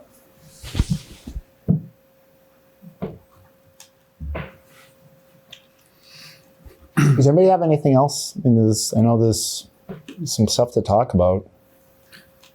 Yeah, I think you just, I'm sorry, anybody else? Oh, no, Peter. I think you kind of hit the nail on the head for me, which is same group of people are going to be managing their way into the next year without the override. They got here. The cuts, the process that I watched, and I was focusing more on the people than the dollars. It's very difficult for them to make cuts, and it's, I don't blame them for that. It's tough. You've got kids that you need to teach, and but the concern I have about the override passing or the override not passing is pretty much the same as, can these people handle the budget? The reason I asked the question about the superintendent is, I know you've got an experienced superintendent coming in. Yeah. He knows the town, he knows some of the people, and I expect bigger and better things from him. I do also acknowledge, and I have here, that Katie is very good at what she does, way overdue. And if she was here earlier, we probably wouldn't be in the mess that we find ourselves in. So, and I want to basically I want to feel good about the process going forward. I asked that question at the last meeting when they were here, and you asked it again and got the same answer. But I think with Katie and with the superintendent, there is hope that the process goes more smoothly going forward. But it's also difficult for me to get over the hump of how poorly it's been managed over the last 3 years. Just an opinion. Thank you, Peter. Brian. Yeah, the tail on Peter's comments is, I know one of I thought they had some good ideas to try to address issues going forward. I think there's probably more that are out there. Maybe we should help them with that. But, one of the things they're going to do is hire a consultant, and I think that's important. And, to Steve's point, again, like they hired 80 people over the last 3 years. And like, maybe I think there should be a deep dive in that. Like, what was all that? And what was what was behind it, And, I don't know, I know they have the titles and stuff, but like, is that like standard? Is that best practices? I don't know, but it was a big jump. And that's one of the things that I still wonder, that bothers me the most. So I think in the the school finance committee should be managing that consultant deeply. Yeah. Yeah, I was encouraged by what he said and how he answered your question about the role of the school committee. I thought that was a really great answer, actually. But when I look at that and I listen and I hear what you're saying, the challenge is, you say, what's changed? We're putting more money in. It's the same people managing the same money. Then I come back to these numbers: 75, 90, 6, 3, and 0. 75% of our traffic cameras don't work in our town. That's a pretty big problem. We're not addressing that in our budget. $90,000 is needed by the police to hire an IT person so they can wear cameras on there. And they can dump phones and get into that information. We can't do that. That's risk to the town.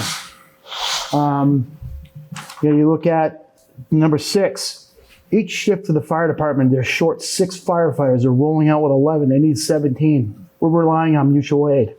That's a problem. It's a risk to the town.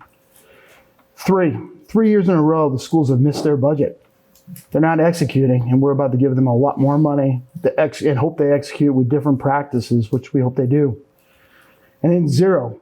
That's the number of times that the police and fire and DPW have come back and asked for more money. They're managing their budget. And they don't ask for more. And as I outlined, there's a lot of challenges that they need. And I'm hoping the folks do better this year. We need them to do better. I want them to do better. And I'll do everything I can to help them to do better. But it's concerning for me. And one of the things that it hit me when I was coming down Edge Hill Road on Saturday, I was walking with my dog, and there was a car that was driving, and it got rear-ended. Police rolled up, fire rolled up, ambulance rolled up. And I saw them sitting there, and as I came around one of the cars, there was a firefighter standing there. There was a little child in a car seat, and the kid was crying, and the child was crying, and the firefighter said, "It's okay, Daddy's right over here." And it hit me that how much they mean to our town. And I feel like we have to do more for our first responders and our folks that work for us every single day, as the schools as well. I just don't want them to get lost in the inefficiencies that are happening right now in the schools. That's all. Julia, please.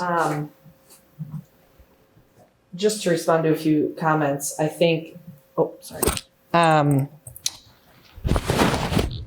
I think it needs to be acknowledged that the school budget is obviously orders of magnitude bigger than the others, and probably similar orders of magnitude more complex. So yes, the other departments have been managing to their budget, and they should, kudos to them. And it's a significantly more complex budget, I think, with a lot more variables for the schools. So there's that.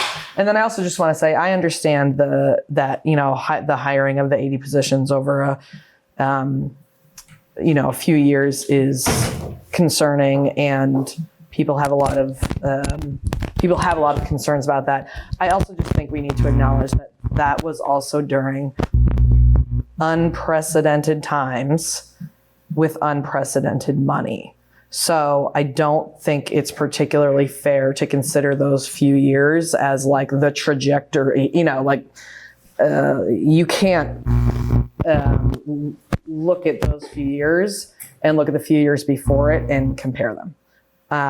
So again, I understand the concern, and I'm not saying that there aren't parts of that are valid, but I also want to make sure we're not like comparing, apples and oranges here. That COVID was, first time in a century we'd had a global pandemic. First time kids are permanently being educated from home via Zoom, kindergartners trying to learn to read via Zoom. So it's not surprising that there have been and continue to be tons of fallout from that, and the need for unprecedented positions is there. So I just want to put that out there as well. Thank you, Julie. Allison? Thank you. Yeah, I mean, this is a tough one. We've been doing this for some of us 3 years, and saw the percentages for the schools continue with the money that they were provided for the really hard times, and not be used for the interventionists and the ELA curriculum that could have been changed, which I was fighting for 3 years ago, to be changed to help relieve these kids who were having challenges reading. So, and that would have been a great time to use that free cash. So it is really hard to see, us go through some of these challenges of adding positions late that could have been added in the beginning. So, the trust for us, some of us who've been on finance, has been broken, I think, a little bit. And, advocating for these students to come back from COVID has been a fight for us and, for a few years when they weren't hired and money was being granted for that. So, I do feel a certain way towards that, but I understand the need to move forward and to get to the place where we move the needle. It's just unfortunate it's taking us 3 years to get the ELA curriculum, and now it's not even going to be, and that's where that one-time money really is used correctly. So some of this money was from ARPA, and some of the money is from, grants and stuff that weren't being used, but, those have to be budgeted. But we had a 9% increase, and then now this year we're at a 14% increase. And to Steve's point, I believe in the schools. I'm disappointed in the plans. I do think that we could have, we've talked about it a little bit, but you look at the breakdown of how it works, and I appreciate the response from Mark and the questions being asked, but the processes, and, I've stood behind this, that, I don't think we would have been in this position if we had better evaluations. And really it starts not just from the HR perspective, but it's the principals and the everybody having some sort of an evaluation so that we aren't double dipping in multiple positions. We really are using our money wisely to fulfill the amount that we need. And I think we've always added rather than really evaluate. So I would love to see us change, that process moving forward. And, I didn't hear that necessarily, and that's a little disappointing, but but I do think that, it's discouraging to that aspect, but I think, the plan, I would have loved to have heard that just in case we didn't meet, they did some evaluations. I think the town would have felt a little bit more trust if, we didn't go necessarily for the full amount and we weren't needing to close the deficit again for $1 million this year, I think that's a little bit of a challenge for the public. And, you know, I look at the other departments and what they need, and I don't think they got as much as they deserve to be able to move forward in this override. But I think, you know, and I think if we went back and we cut a little bit of some of the resources, like, and we looked at the positions that were non-initiative positions, and we said, hey, look to the town. We really did some evaluating. We could have, you know, moved this override in a different way. So it's discouraging to hear that we would just go and say, okay, we're going to cut all these positions. Like, instead of saying, okay, well, we looked and we looked at the efficiencies of certain positions. And I understand every position is crucial, but, you know, maybe it's that full-time or that 19-hour, you know, position where it's like, okay, we could have made them a 19-hour and not paid benefits, and then we changed the position for something else. Like, just that really deep dig dive.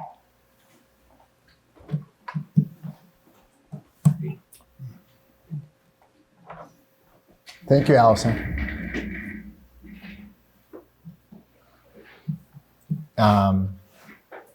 Jay. Okay. Thank you. So Sorry, I didn't, I just got caught in the connection. Sorry, Allison. So I just think that, just to close out, I think that process is, you know, where we could have gone in, because I do fear for some of the people that will be impacted economically from the, you know, making this decision. And it won't be one that's taken lightly for some families. So I just wish, because this is the biggest override in 30 years, 15, you know, you add up 15 years and that equals this one override, just to put that in perspective. So, you know, it would have been great to maybe have looked at the number and did a little bit of deeper, so that it just maybe didn't impact. So it made it a little easier for people to make the decision for the override or not.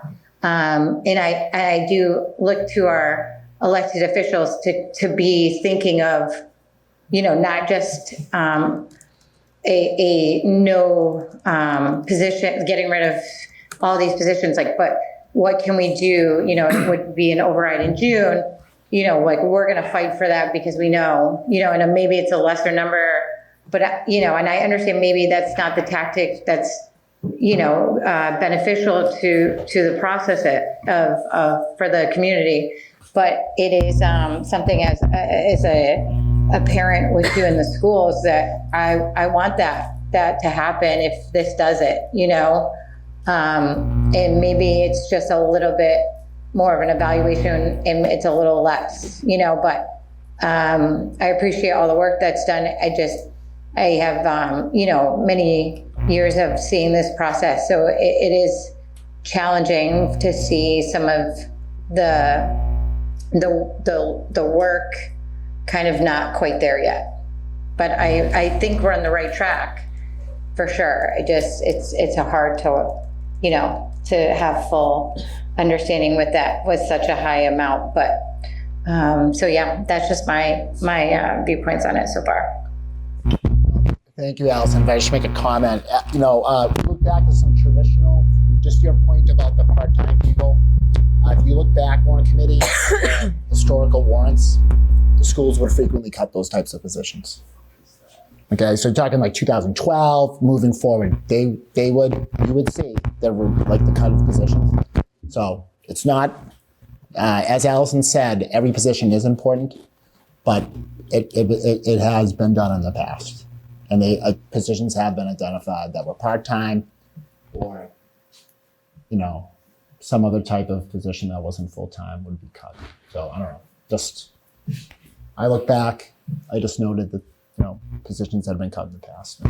It was sometimes these unique ones that weren't necessarily like full-time science teacher or math teacher or something like that. But like I said, I just wanted to throw that out there.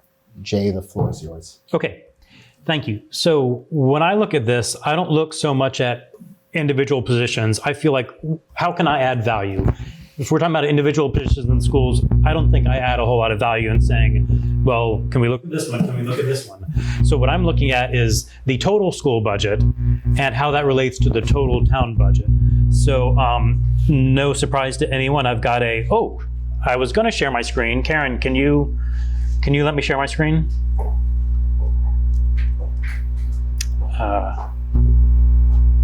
So You should be able to. You can't share? let me try again. Sharing is not turned on. The host is not allowing sharing for this webinar. Okay, give me a second. I don't know why that's like that. Okay.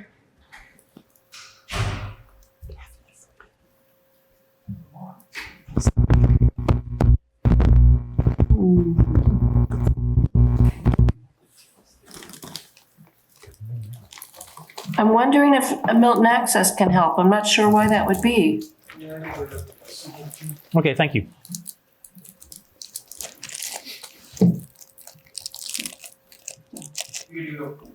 Okay. Thank you very much. Okay, click share, click, okay. So I've been looking ever since we got the total town budget from Mr. Milano earlier this week. I've been looking at that, looking at the schools and how they fit into the total town budget, and trying to see where things stand. And I wish Ron was here, because earlier this week, Ron made fun of me for being an actuary. But the motto, thank you, the motto for the side of actuaries is to substitute facts for impressions.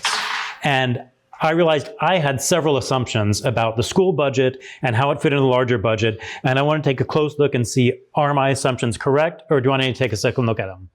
So the first assumption I wanted to look at is what's driving the override. So, okay, I've made a list here. Wasn't that nice of me? The three things I'm looking at is what's driving the override? Why are we having this? Is it mostly because of the schools? Second one is the school funding growing too much as a part of the town budget? And the third one is, did the schools get a bailout last year and this year? So let's start with what's driving the need for an override. Well, if we look at the budget Mr. Milano sent us, we can see how much was spent in 2025 and how much was spent in FY20, how much is proposed in FY26. I'm talking about the override budget and the change in spending. The increase in spending is almost $14 million. And when you break that out, the schools are a little over 40% of that. Public safety is a little less than 10% of that. Other departments are a smaller amount. And then you've got benefits and stabilization, each making up a large chunk to fill out the rest. Okay, so schools are 40% of the increased budget from FY25 to FY26. Well, let's take another step. Let's say, what if there wasn't an override? If there wasn't an override, we wouldn't be putting several $1 million into stabilization. So let's take that part out. All right, if we take out the stabilization, well, then what's left? The increase, a little more than half of it is due to the schools. A little more than a quarter of it is due to the increase in benefits, specifically the increase in healthcare. And then you've got public safety and other departments making up the rest of it. Okay, well, we can't do anything about healthcare. It's like gravity. It just happens. So when we look at this, what I'm seeing from the last slide, what I'm seeing from this slide is schools are certainly a significant part of the increase in the budget, but they're also certainly not the only driver. Let's move on to the next slide. Let's take out the employee benefits. Let's just look at what I'll call departments. Ignoring things like healthcare, just the departments. How is that spending going up from year over year? Well, the schools are at over 70%, 72%. Public safety, a little over 15%. The other departments, a little over 10%. Okay, so schools are clearly the lion's share there. Schools are the department that's driving the most increase from FY25 to FY26. But as we know, schools are the biggest budget. Schools are the biggest department. So is this growth, the fact that they account for, I have to speak properly, the fact that they account for 72% of the growth, is that out of proportion to the size of the schools? Going to look at the next slide. I'm going to talk about this for a second. I realize there are no numbers here. Got numbers for you in a second. What I have here on the left is the FY25 budget split, only looking at departments, split into these three groups: the schools, public safety, and other departments. You can see the schools are the biggest part. That's the FY25 budget on the left, and then how much they're contributing to the increase on the right. Now, I've got numbers for you in a second, But first, I just want to look at this, look at the colors, look at the pictures. Is the amount that the budget's growing due to schools wildly disproportionate to the budget of the schools? It's somewhere in the ballpark. All right, I know people like numbers. I'll give you numbers. Schools were 67% of the department's budget. Again, the departments in the town, schools are 67% of that in FY25, and they contribute to 72% of the growth. So they contribute to a little bit more of the growth than is proportional to them. But I just feel like for this whole year, we've had so much wailing and gnashing of teeth of the schools are growing out of control. The schools are making us have an override. The schools, they're growing so much. And they are growing. They are growing a little bit more than is proportionate to their size. But mostly it's everything growing in town. Everything's growing. Schools are growing a little bit more than everything else. And they're just the biggest one. They're the 800-pound gorilla. So when they grow, we notice it. I'm about to move on to the next topic. I feel like this graph, does this graph make sense? Okay. All right. So the next assumption I wanted to look at, and this is something not only this year, last year, every year I've been on the Warrant Committee, schools are growing fast. The school budget is growing fast. It's growing fast because of requirements of special education. It's growing fast because of priorities. It's growing fast because of, for whatever reason, is it growing faster than the rest of the budget? Is it crowding out all the rest of the departments? So to figure this out, I went to the library and I looked at old town reports. I took them in 10-year chunks. I looked at a town report from 2015, 2005, 1995, 1985, 1975, and looked at the accountant's report. And what I saw was that if you look back over the last 50 years, again, I just looked at them in once each decade, over the last 50 years, Milton has consistently spent between 40 and 50% of the total town budget on the schools. And if this override passes, then Milton will be spending 45.1% of the budget on the schools. So, we can still have questions about things here and there, but this gives me reassurance that this makes me feel better. This makes me feel like, yes, if the proposed override passes and if this override budget comes into place, then what we're spending on the schools as a proportion of the entire town budget is in line with what Milton has done for my lifetime. So this very much reassured me that what we're doing is not out of line and the schools aren't crowding out the other departments. So the final question, and this one took me a while to get my head around, but the schools, so to speak, got bailed out last year. Last year, they missed their budget. They got bailed out. This year, the shortfall, they're getting bailed out. I wanted to really look at that. Are they really getting bailed out? Well, let's start with FY24. So what happened in FY24? In July of 24, the schools said, we finished everything and we're $415,000 short. And the select board was not at all happy with that, but gave them money from the ARPA funds to close their budget. I don't want to diminish $415,000. That's a lot of money. But I'll also say that's 0.7% of the FY24 budget. That's how much they were over their budget once they used their stabilization funds, et cetera.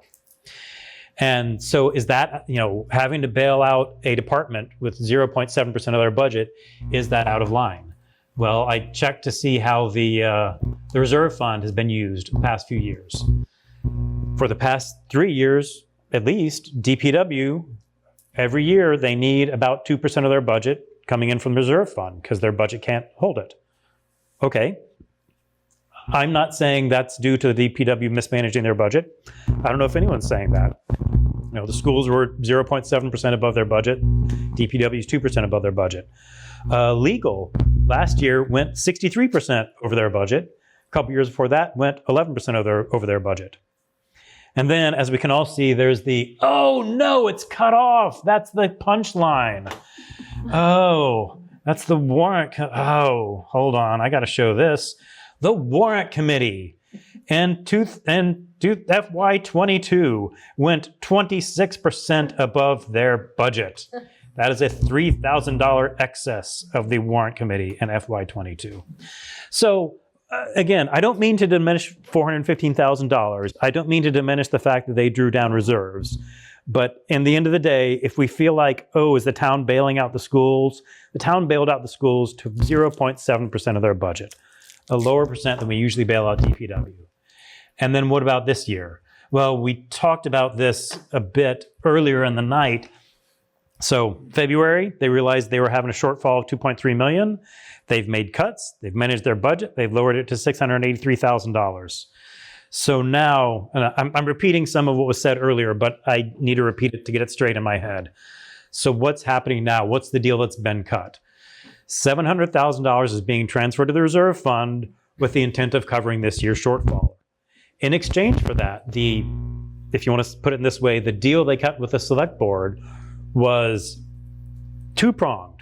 Override passes, override fails. If the override passes, they were previously going to get $1 million in a special education stabilization fund. Now they get $0 in a special education stabilization fund. If you view that as school money, which arguably it is, that means the school gave up $1 million in order for this $700,000 coverage. If the override fails, as we heard earlier, the school budget is $1 million less than it would have been before we made this deal. So again, to get $700,000 covered this year, they're giving up $1 million in budget next year. So are they being bailed out? Well, the bailout is coming from the school's budget. And not only that, the schools are giving $300,000 back to the town's budget. None of this is to diminish that there were issues. None of this is to diminish problems with the schools, with the finances. But I hope this helped put things in perspective for everyone, because it certainly helped me see things in a different light. Jay, thank you. Jay, can I ask you a question? Please do. Thank you for these slides. What do you think? You made a comment just about, the schools are heading in the right direction and it's not as, large. What was reflected on the slides? It's just a different way of looking at things. And that you think, like year to year? Yes. Okay. I think that things are getting better. Or, but what do you think when, you're an actuary and, and I have a lot of respect for your control of numbers and just, how to characterize the situation from looking at those numbers, how to analyze them. What do you think went wrong at the schools? What do you think they did poorly? And do you have specifics? I'm not going to put you on the spot. I don't think I have any insight to add unless you have a more specific question. I don't think I have anything to add there. Okay. I only know what we've all heard. Okay. So it's just. I have a question. Thank you, Jay. Okay. Appreciate that. Yeah, Andrew? And a comment. And Jay, I always really appreciate the time you put in and giving us data points like the ones that you presented. And I'm really struggling with this whole article. And part of it is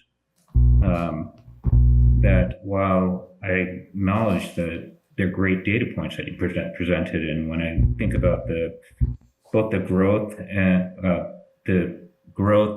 the budgeted slide that you had, and if you don't mind bringing that back up, one of the problems that I have with that is that when we're going to sort of go from the 20,000 point view on a budget and then scale down, the things that we're not controlling for things like when I look at other departments and public safety, we're talking about large one-time capital expenditures. So I think looking at a single year may give us false data points as opposed to looking at it over time, because these capital expenditures, one-time capital expenditures happen in 5, 10 year, and in some cases, 15 or 20 year lumps. I will say I'm not including capital expenditures in here. Okay. It's the budget line items for. And I think that, and you already acknowledged this, but I want to bring it up again.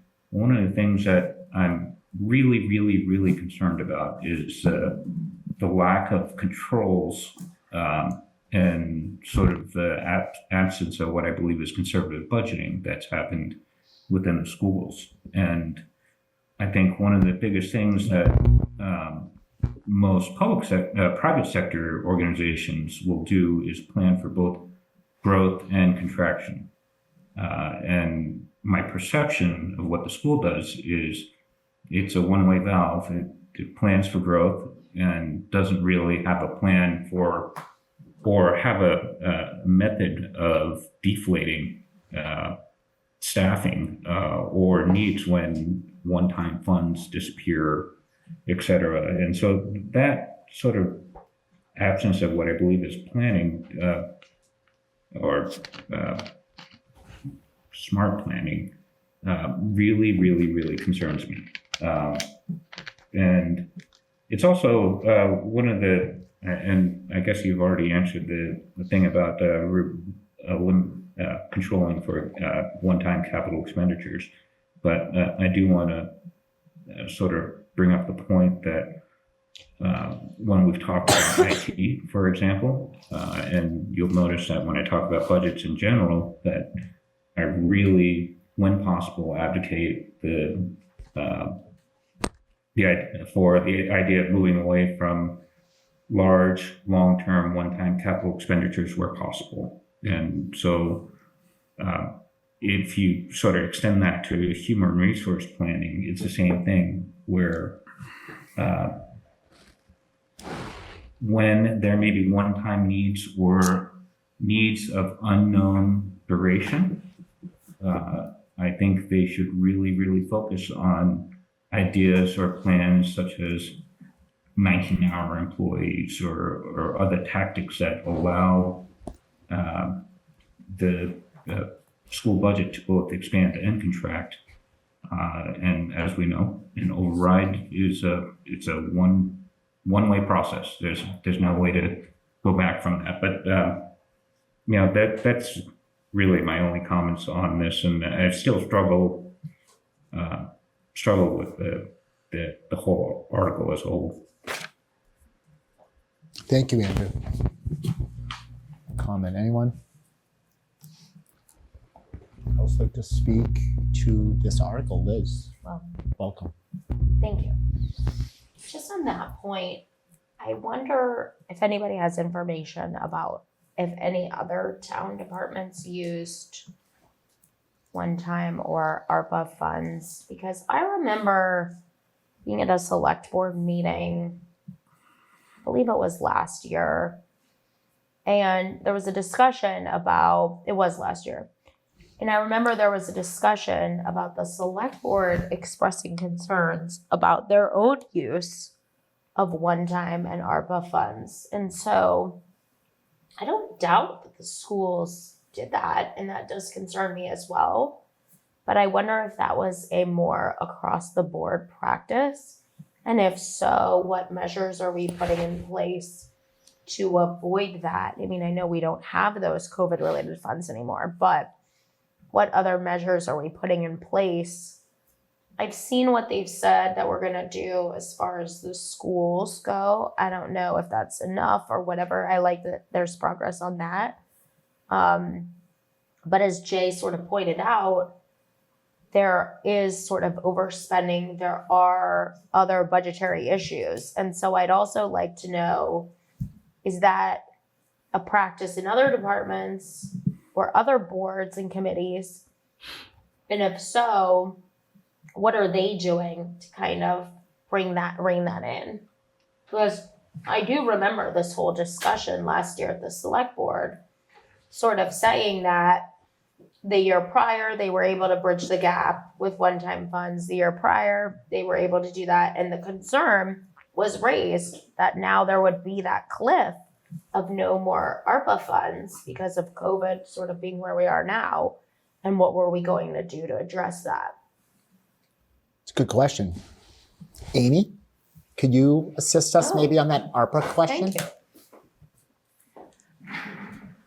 Thank you so much for sticking around. Hot seat. So ARPA funds were utilized on both town and schools. I think what you're referring to was we used approximately $395,000 to offset employee benefits last year to help balance the budget.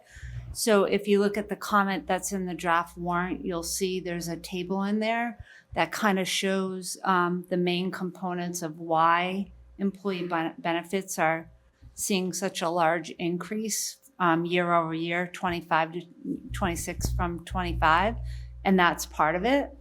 As far as hiring people with ARPA funds on the town side, there's only one position that I can think of where that was done, and that was a mental health clinician for the police department. And that has since been absorbed into the police department budget. Chief King felt it was extremely important to have that type of position on staff. But other than that, you know, the Board of Health has some positions that are grant funded, not ARPA. But when those positions are hired, and also as well when I was at the schools and I was there for a lot of this, making decisions and advocating for ARPA funds to hire these positions, it was because of what the school department was seeing with the kids and what the town was seeing, that we needed help, and there was no other way to provide that for the kids. And I recall coming out of my mouth at that time, and Superintendent Jett at the time, like, we understand that asking for this is going to mean somewhere down the line we're going to have to make some hard decisions and probably go out to the taxpayers and ask them if they'll support keeping these if there's a long-term need. But at that time, the information we had when advocating for these types of things, we didn't think it was going to be this long, right? We thought if we get a couple years to help these kids get back on track, that would be a great use of ARPA funds. And Milton wasn't alone doing that. If you're following a lot of the other communities, are having similar issues, mainly in the schools and their budgets with, they did the same thing because these kids needed help. And that was one of the eligible costs of that. So I'm not sure I really answered the question completely, but we've done it on both sides. But on the town side, the difference is we didn't really create a lot of positions, but because of the nature of the schools and what the kids needed, it wasn't the same on the town side. Thanks. Okay. So and this might be a really broad question. I don't mean it to be, but the schools could use ARPA funds for specific purposes, right? For limited purposes. Like you couldn't just use it for anything.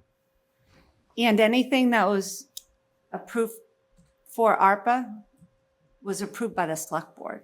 The request came from the school committee to the select board. It was publicly vetted. Conversations were had, and nothing, ARPA funds were not used without approval of a board outside of the school committee. They couldn't just say we're going to use it. They had ESSER funds, which was different. What I meant was, I don't know, ARPA came from the feds, and were there restrictions on what you could spend it on? Yes. So the schools could use it to hire people. That was a approved use. What other, maybe you could spend half an hour answering this, but what other, were there other things ARPA funds could have been used on in the schools? I mean, probably, but I don't. Okay. I don't know. Like, I'm just saying. I wasn't as involved in this role with the ARPA back then. Okay. I was more on the side of the school and advocating for. Well, yeah, that's what I mean. When you were in the schools role, could the schools spend ARPA money on something besides hiring people, or is it? They could have requested to do so. So, for instance, one of the things that was funded with ARPA was to increase nursing support and to increase the kindergarten aides from, they were 0.8s But that's people. to full-time, right? But it wasn't hiring new people. Okay, They were but already on staff. They were part-time, considered a 0.8 FTE equivalent, and they were just brought up to cover the full school day, which they would have to leave early at the 0.8. I guess what I'm wondering is when you're looking at your options for ARPA, was it that hiring people or, extending part-timers to full-time is the best, well, obviously you thought it was the best use, or were there other things like the ELA curriculum that you could have spent it on? Could you have spent it on the ELA curriculum, I guess is what I'm asking. Possibly, I don't know the answer Okay. to that. Sorry to put you on the spot with something 4 years I want ago. to say we also used some COVID relief money, whether it was ARPA or ESSER, I don't remember, or CARES Act money, to purchase Chromebooks. When the kids were going remote, we had to roll it out to all students. At that time, all students didn't have a Chromebook. So there were, I believe, I just don't remember if it was ARPA or one of the other COVID grants that covered that. It was probably ESSER. So it was used on some. Okay. Probably there were, there's a lot of guidelines in the ARPA. It's like this. Yeah. I guess what I was wondering when people say, oh, you shouldn't have hired people with ARPA funds, I didn't know if that was the only option. No, I don't believe it was the only option. Okay. I think it was just a decision made at that time for what it was felt was needed the most to service the kids. Thank you. And Amy, maybe you can answer this, or maybe another member of the Warrant Committee, because I remember when the school committee was before us 2 years ago, and we were discussing this very same thing. Didn't the federal government send recommendations and guidelines for that money? Well, that Specifically saying hiring full-time positions. This is not meant for not that long-term. Does any member of the committee remember that? Like, the Fed said, like, if you hire long-term, like, we're not going to continue to support that position. Right? Didn't they say it was for COVID related? It was a COVID relief. I don't know. I'm just saying, I thought that we were told that there was a warning about the hiring for the same reasons that you're saying it now, that there's going to be a cliff. And I think that was acknowledged at the time, that there would need to be a decision made in the future, whether that was to ask the voters for support or to make changes. And again, the information we had at the time, we didn't really know what we were dealing with. It was, as she said earlier, it was unprecedented times, and Certainly were. yeah, and who would have thought then that we'd still be seeing the effects of that, but we are. I don't know. I think it's going to be for the next 10 years. Unfortunately. The generation. Agreed. Yeah. It was very helpful. Thank you. You're always helpful. Sometimes I talk to No. Not at all. Not at all. You're great. Thank you. Does anybody have any follow-up just as to that? Jay, thank you. Liz, thanks for that question. I thought I read in the paper a while ago that Quincy didn't do that, which is why they might not have a problem. They didn't use it before. I did read that there was a community that did not. Yeah.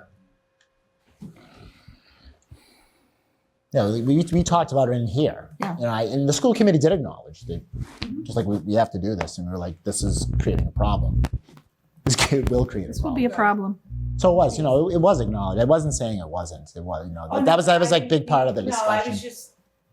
I know I was there for those conversations, and I was one advocating it for it at the time. So I just want to acknowledge that. Your fault. What's that? It's your fault. No, but I think it was valid points made at the time. I mean, I had a kid in elementary and middle school, and it was terrible. It was tough. Yeah, and we did hire interventionists, and we did hire adjustment counselors to help the kids that were having a hard time with it. Going remote was really difficult, not just on learning, but on the social, emotional side of things as well. So it was adjustment counselors, it was nurses, it was interventionists, it was all kinds of those types of things, and then some positions to support the increase in special ed.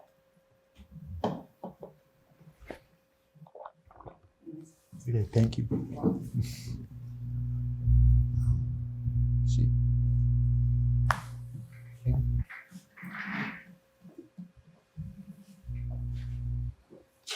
Lori? Struggle. Lori, tell us the struggle. The struggle, I feel like my personal struggle with all of this is You've lived it, when I from my perspective. joined the Warrant Committee. I was excited. The year that I joined, I was appointed. During that prior town meeting, there was a request to defund the schools at town meeting. And I thought, what is that all about? And I wanted to get to the bottom of it, of why somebody would think that we need to defund the schools. And I thought, I am going to try to get to the bottom of it and figure it out. And if there's an answer that's very clear that if this is what it costs to do this, I'm all in and I'll sell it. And my struggle over the last 3 years is that I feel like I can't get enough information, clear information. You want an Excel spreadsheet, and we don't have an Excel spreadsheet. The workbooks that are put together by Amy and the team, the town departments, are beyond so detailed. They tell us everything. There's 8 pages of information, and it's very clear. It's very transparent. And that, I think, is lacking on this from the school department. And I can't wrap my head around or understand why that is so difficult. But it is difficult. And I still don't have an answer to why we can't get that. So that's one major concern. Back to what Allison had said, we've been asking for 3 years to understand the positions. What are the positions? It's been, I feel I've been hearing that we add. There's an issue, add a body. There's an issue, add a body. It's happening in all the schools. It's happening across the district. We add. There's got to be some redundancy at some point. We have to understand what everybody's doing. I asked this year, I said, let's start with the org chart. That should tell us something. There's no org chart. I'm like, how can there be no org chart? So I haven't gotten the level of detail or the information. To Allison's point, we haven't seen or understood that a complete review has gone on of all the positions within the schools to understand what everybody's doing. We have preschools in a couple of school buildings. Why aren't they in one? And maybe there's a very logical answer, but I don't have it. And why, if they're in more than one, why wouldn't they be one in every school? So that you're in the school of your district. Is there any efficiency around that? It's questions like that seem, it's like I don't know if it's an operational audit. It's just a review. Andrew even talked about it with like processes and procedures, but it starts from the bottom up. What's the foundation? What are we doing? Who's doing what? The core are the teachers in what classrooms, and then what is the support around it? And to go through and really take the time to reevaluate the 631 positions that we have, I feel like is something, given what's been going on. COVID is a problem, and there may very well be a logical answer that's clearly explained, but the clear explanations are not available. That's, I think, my biggest problem. It's not transparent enough to me about the schools, the cost of the programming. It came up yesterday. One of the savings to get to the $600,000 shortfall we're going to have was the NEC program. It's a special ed program. $350,000 we're going to save. Well, I was in the finance subcommittee meeting, and then there was discussion about the program. And then Katie said, well, or Peter asked Katie to discuss what that's going to look like now. And in going through and understanding the components of that program, it seems like the cost of the program, when we take it away from the NECC and bring it in-house, we're probably not going to save that kind of money. It's less. So we're making an assumption on this is what it's going to save us, but we don't have the details. We don't know what that cost is. So to me, that was just like another indication of, do we know what any of the components of the school is costing us? And have we looked at all the positions? Have we looked at redundancies? I can't even remember the position. There was a position I saw today in one of the schools. And I thought, why would we have that here when we don't even have those things going on here? So maybe it's an error on the website, but I don't have the org chart to check and see where these people are. So I struggle with, that would be the baseline. And I'm excited to hear, Katie has been great and provided us a lot of information. She went through the fees the other day. But she's only one person. She's one person. And this situation is not a one person situation. That's not a two person situation. There's many people involved. So the fact that everybody keeps saying, oh, Katie is here and this will be great. It can't fall on her. We need a superintendent who will support her and the decisions and create processes so that we have processes, hiring processes, purchasing processes. That has to happen, and schools have to live within their budgets. Tom referenced going back to old Warrant articles. I went back 15 years and found a lot of examples of, we are eliminating assistant principal positions. I don't know what the job of an assistant principal is. There's a lot of kids in the school. It's probably valid, but positions were, and that struck me because of the position that it was. Positions were eliminated. There was no discussion of eliminating positions. It was what part of this budget can we cut? Thus,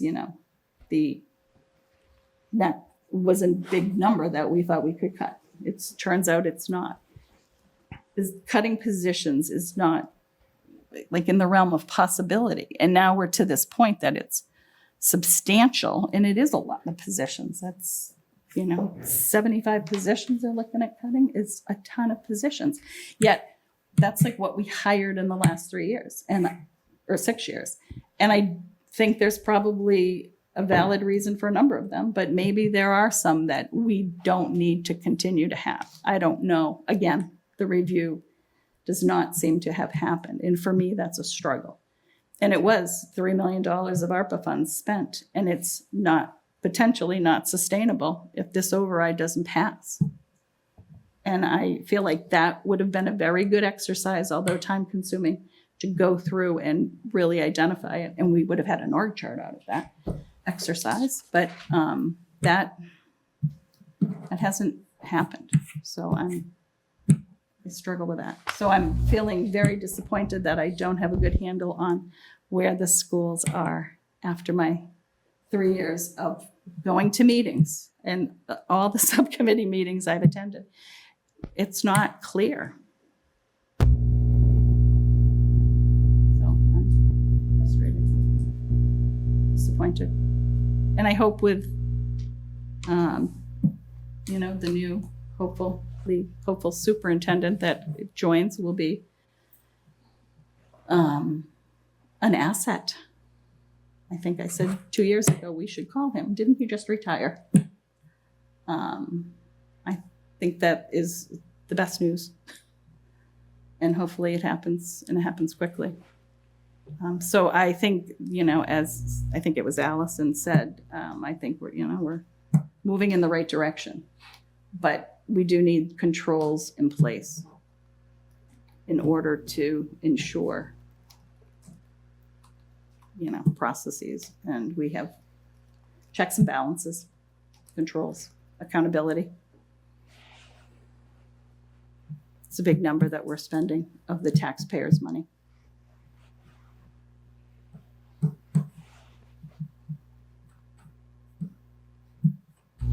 Thank you, Lori. Anybody? Any follow-up or any additional comments or questions? I agree. I mean, I think accountability was a big thing. And I think if they get the principals in charge of the budget and be responsible for that, I think that'll just be a different mindset. If they manage it like on a monthly basis, I think that'll change things. You'd think you'd see some cost savings from that. My frustration is I hate asking questions because I don't always think I can get the answer. And, I know it's like their budget in 3 years jumped like 18%, like $11 million, which is a lot. It's really hard to get a handle on stuff. What was that? Like, why this big sudden jump?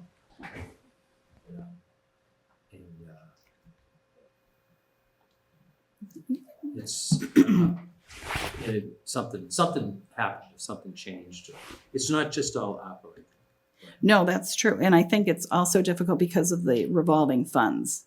So trying to determine what's coming out of the revolving fund based upon the spreadsheets that we see. What's the expense versus what's getting booked against coming out of the revolving fund. Which is dangerous. We just voted for another one. That's right. But here. Yeah, that's true.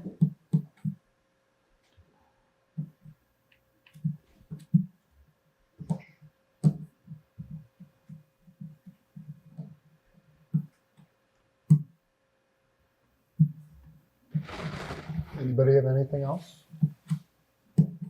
like to mention? I do kind of think it's the definition of irony that if the override doesn't pass, Katie's position will be eliminated. Katie's position?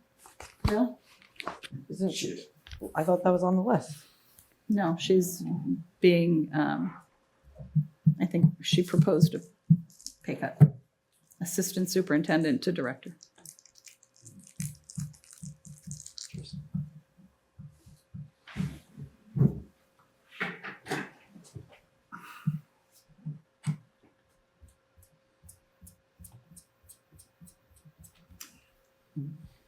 I think it might be, a good idea for if the override doesn't pass, that maybe the warrant committee some people could work with the school to try to figure ways to mitigate damage. I think that might not be a bad idea. I think it'll be all hands on deck. Yeah. Anybody who has any way to help. It happens. Yeah. I mean, Throw everything out there and see. I don't think you don't want to see teachers go. Yeah. In 24 days. So we have to vote on this? 26 days. Election. There's a lot on the table.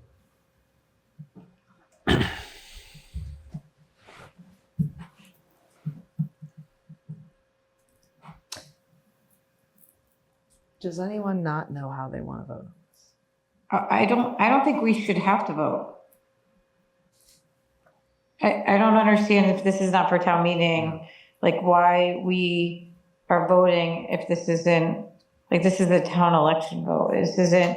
We're voting for a contingent and a non-contingent budget. Yeah, I'm just not comfortable. I mean, I'm with voting for prior to what the town votes on the budget. To be honest, I think I would abstain from voting. I'm not okay voting for a budget that the town will decide on. And if they decide for an override, then I can have a perspective of agreeing to that budget. If they don't, like, I'm not gonna, I can't, you're not voting on a budget for, if it passes, you're not voting twice. You're voting for one budget. Thank you, Allison. Anyone want to talk to Allison? I have my hand up. Judy and then Jay. Oh, thank you. In regards to Allison, I feel how you, I understand how you feel about, but every other town department is in the same situation that we voted on, that there was a no override figure for their 26 budget, and there was an override figure for their 26 budget. So it's my understanding how this will work, and please, somebody jump in, that, so the town votes on the 29th. There will be a decision. That decision will actually pick the number that town meeting will approve for the budget, for everyone, because it's baked in that the vote on the 29th will determine which column of numbers gets approved for every town department, including the school. So it would seem to me that the school is no different in this regard than the other budgets that we just voted on. And I know we went late some nights, but I wasn't that tired. I think we voted on every budget there was, saying yes, with the understanding that the determination of the column of numbers will be determined by the vote on April 29th. Is that what others see, or am I off? I agree, Judy. I don't understand why we wouldn't vote on this one when we have voted on all the others. Oh, sorry, Jay. It's just a matter of, and I know that school is the biggest number that we've had before us in the last week and a half. We've been looking at the numbers for longer than that, but down to crunch time of voting, it's, The only thing is that, let's say the override passes, which then as a person evaluating the override amount, or the positions, like similar to what we did last year, it's a different mindset of saying that, I would look at it differently as somebody voting on it, because this is basically a vote for kind of the mentality of what the override passing or not passing. When the override passes, or if it does, you're looking at the budget differently, like we did last year. Like last year, we nitpicked a little bit more in the sense of we didn't agree. Even in the last hour, they added positions at the end, where this isn't the ability to look at the budget for that amount. It's a totally different scenario. I mean, I understand your point of we agree to the other ones, but seeing how the schools is so big and there's so much more, it's so much more detailed. It changes the comment. It changes everything. But as we discussed, we should have been cognizant of both columns of numbers. And if I posit it this way, if either one of those columns is problematic for your consideration of a yes vote, then the vote should be no. That's the option. To say no, based on one of those columns didn't jive right for your understanding or acknowledgement of the budget with either one of those columns. And a no is okay. I don't know. It's how I see it. Now, so if you feel as though the column that has the override numbers is a problem and it's too big or just not where you think the budget should be for 26, then a no vote would indicate that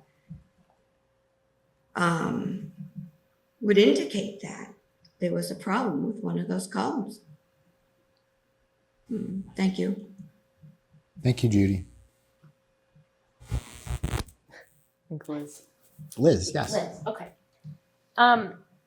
So kind of to Allison's point, I think that it is hard, the situation that we're in. I said this, who can tell the days anymore, but I think yesterday, because in some ways it would have been a lot easier if town meeting happened first before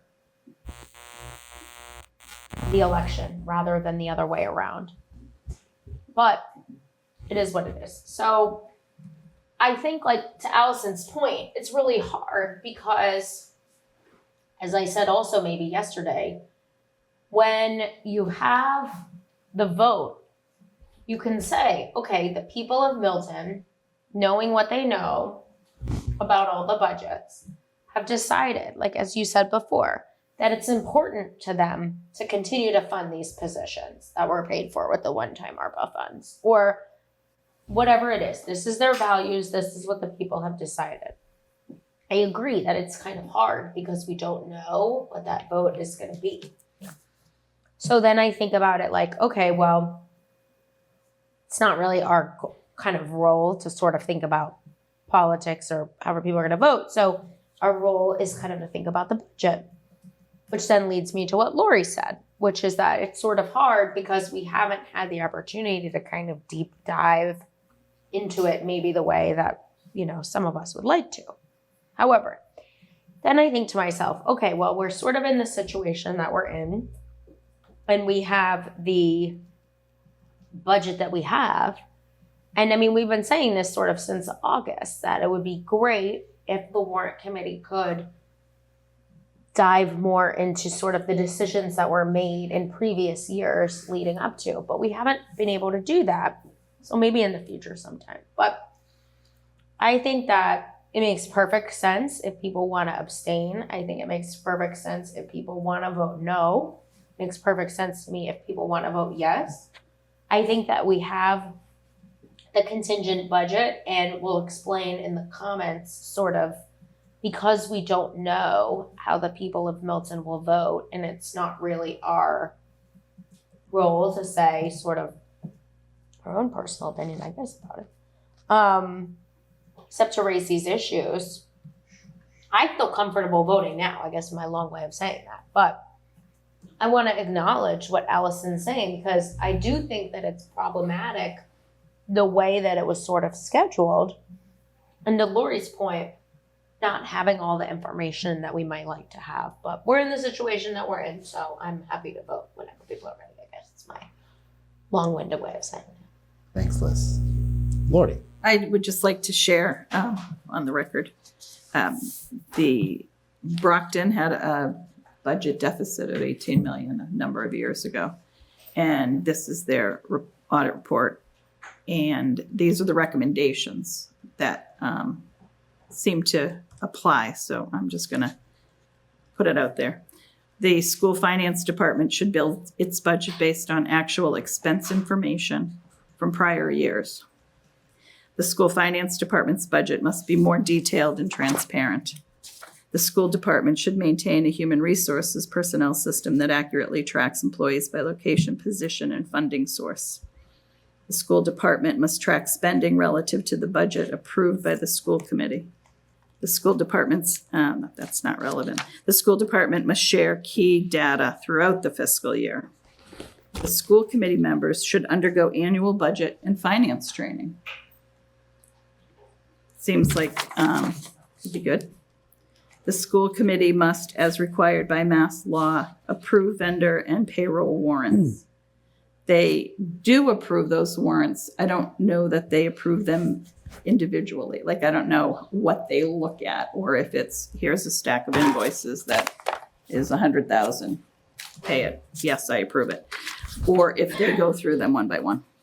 The school department should be led by a superintendent with a financial background and prior experience managing a large-scale organization. The school and city finance departments should be consolidated. The school department and city must bridge the artificial divide between the two systems and work collaboratively on school finances.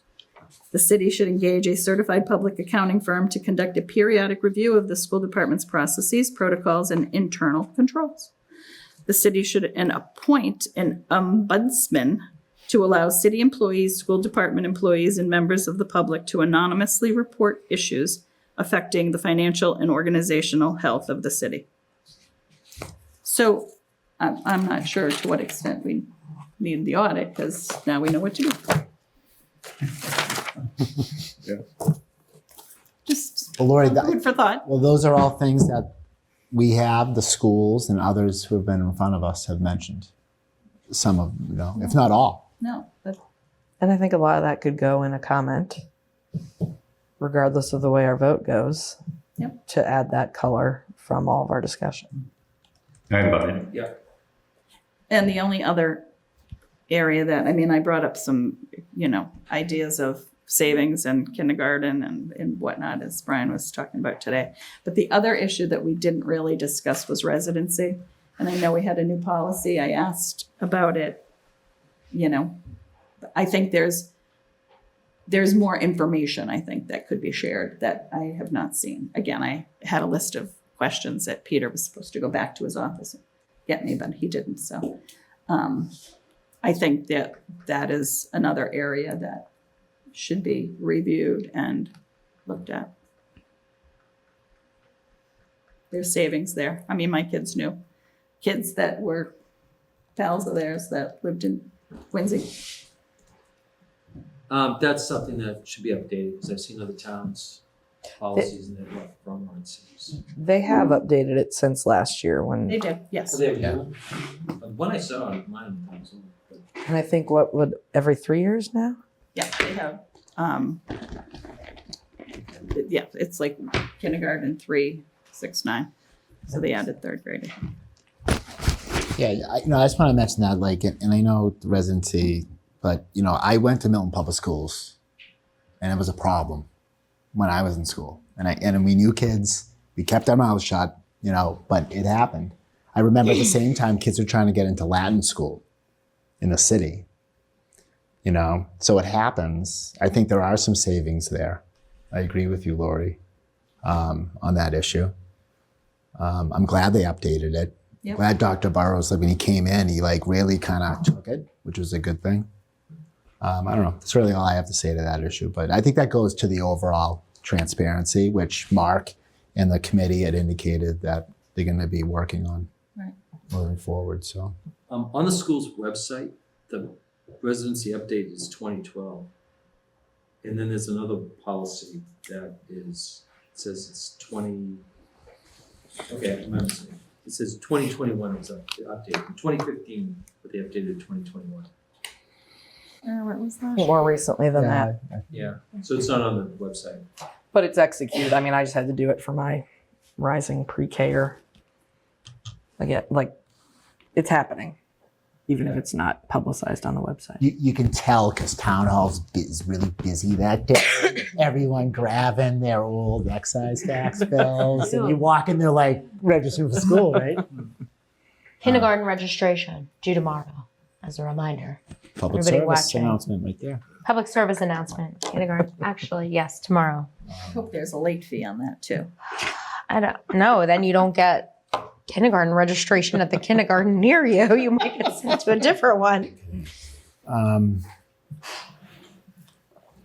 As I do with every other article I have past couple of nights. Does anybody have anything more they would like to speak to in regards to Article 24 and the contingent and the non-contingent school department budget for fiscal year 26?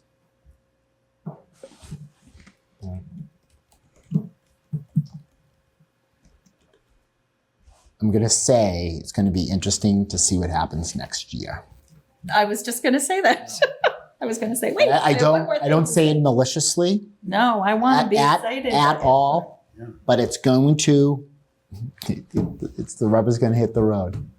I wish I had another year because then I would be here to see all the good news and report that I am fully in support. I fully back it. I've been convinced. That's what I want to say. It's not a hard 3 years. This is the worst. No, I just mean technically 1-year terms. Yeah. Reappointed every year. There you go. Doesn't mean you might not be done yet, Lori. You're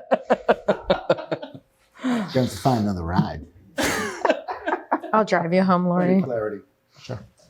What is, Come take you. what does a yes vote mean on this? A yes means that we approve both the contingent and the non-contingent numbers As a number. as a number. It is not a recommendation for the town in any way. It is a recommendation to town meeting that we believe this contingent and non-contingent numbers are sound and that they should vote in favor of them. Or actually, frankly, yeah, whatever it may be. Right. What do you mean, whatever it may be? Either the override passes or it doesn't. May So not it's either a pass. contingent budget or it's Yeah. not a contingent budget. So we're just saying whatever's in front of you, town meeting, we vetted. And, we're putting our confidence in that number. To Liz's point, it's kind of, but that's what we've been served with. So to Allison's point, Allison, I think it's not wrong.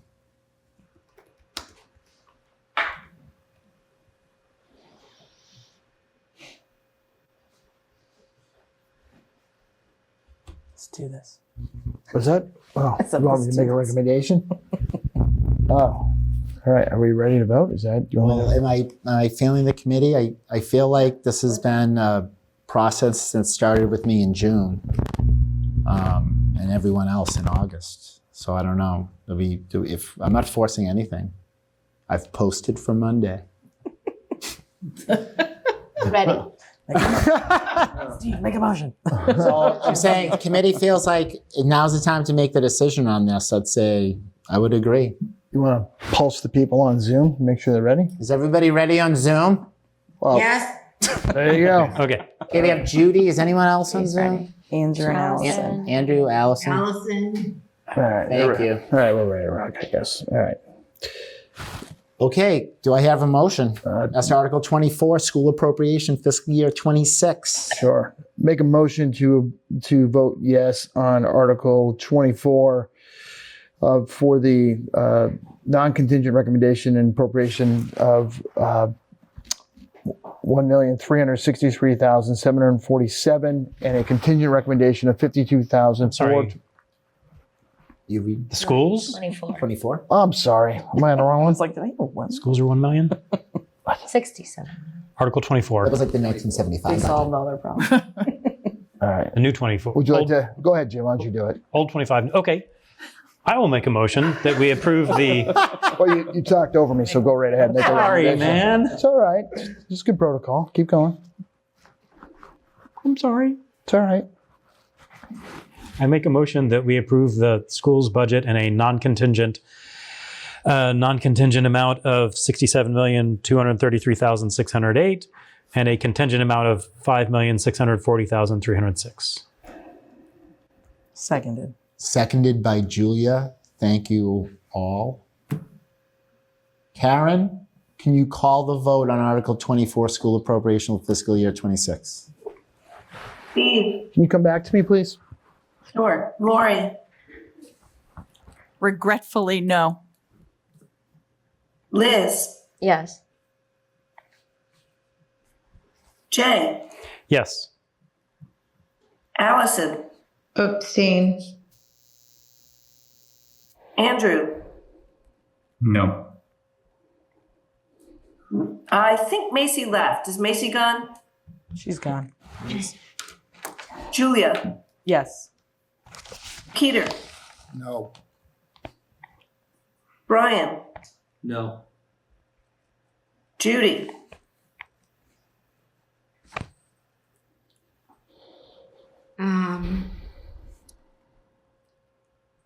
I believe I will abstain, please.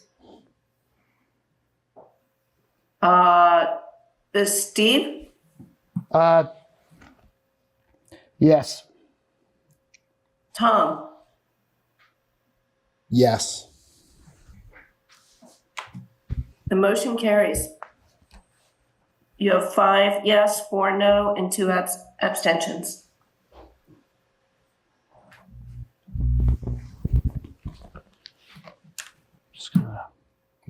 It's kind of like I don't know what the feeling is now. That's over with that.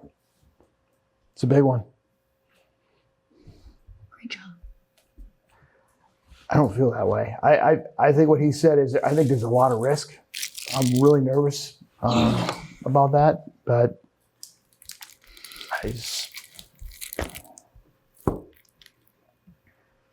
yep. I'm putting my faith in the school committee Same. and the new superintendent and Katie Blake. I'm putting my trust in all of them to do the right thing moving forward. Agreed. And if they can't do it, the taxpayer will the next election. They'll fix it. So, Agreed. Can I ask something? This is an issue that came up last night. It came up again tonight. The issue of, does the warrant committee have an official position on the override? I think I sent you an email today. I looked at the 2017 warrant, which is the last time this came up. And in the beginning of the warrant, there's a several-page letter from the warrant committee, as always. And in that letter, they took a position of, we support the override and we hope the voters support it. So the most recent time, the warrant committee did take a position. Jay, I'm going to address that in my message to town meeting.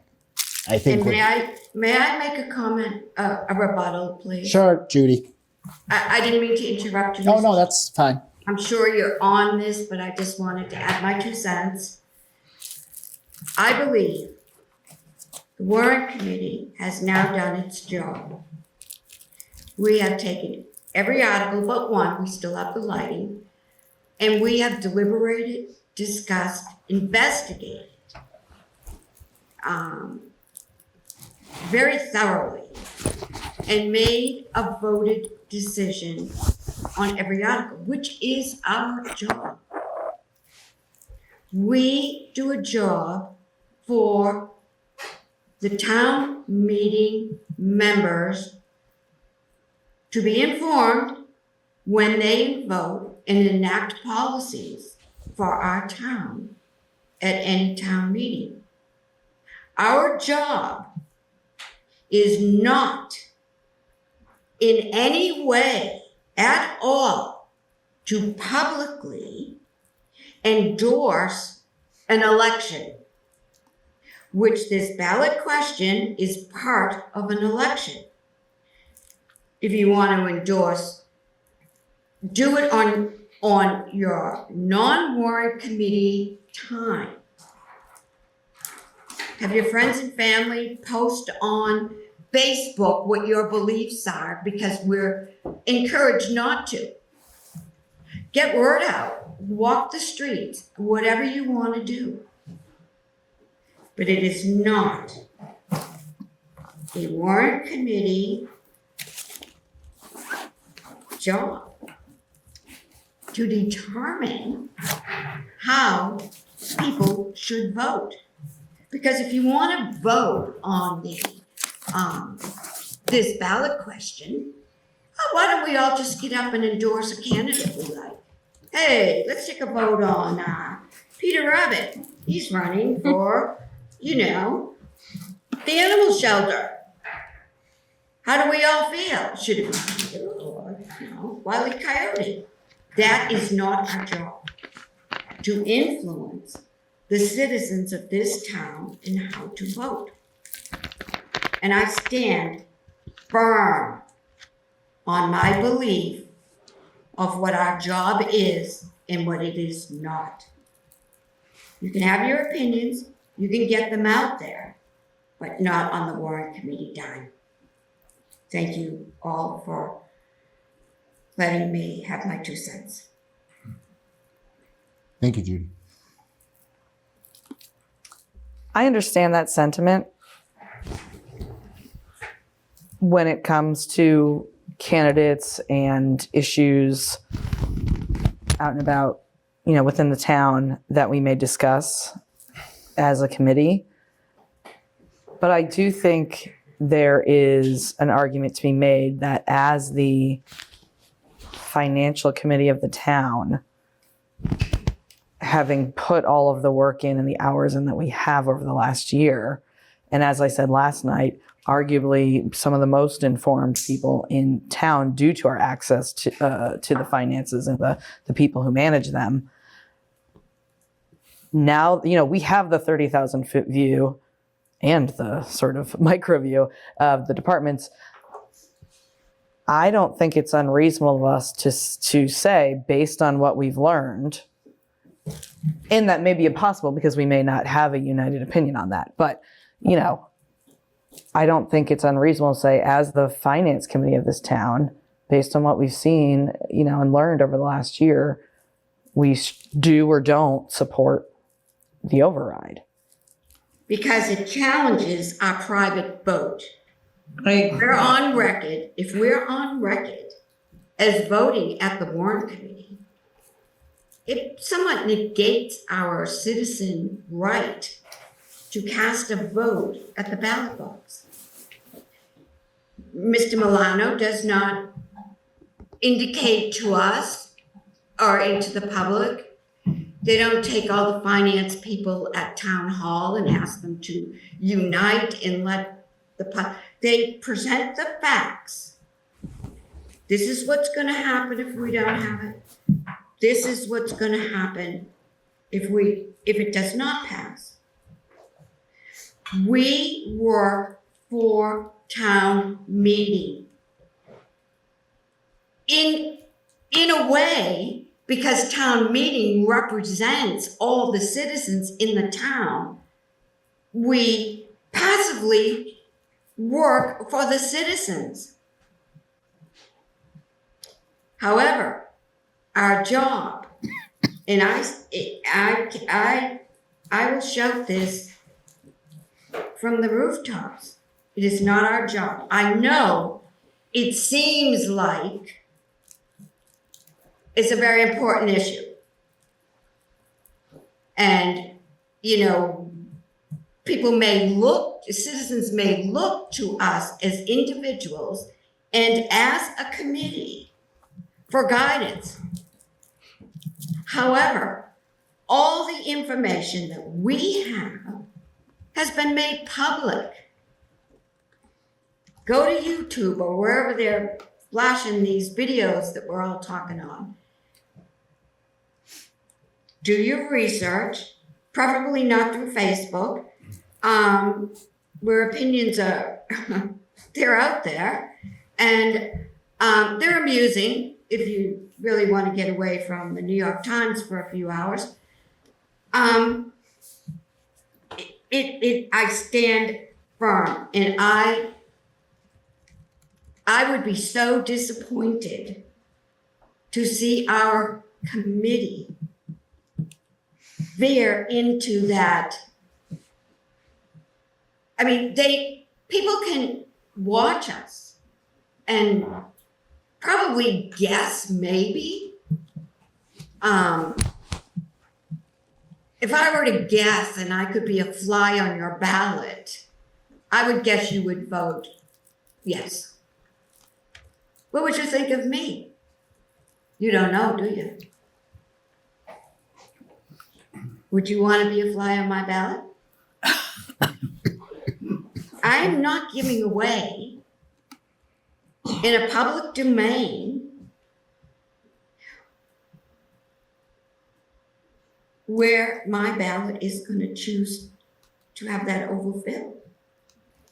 It is not my job. on this committee, and I signed on, and I promised to give it my full attention in research and listening and being involved in the discussions. And I feel that I have fulfilled my promise that I would be an engaged committee member.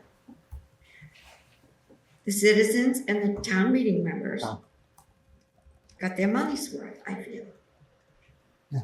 Well, not to toot my horn, but I fulfilled my obligation to work.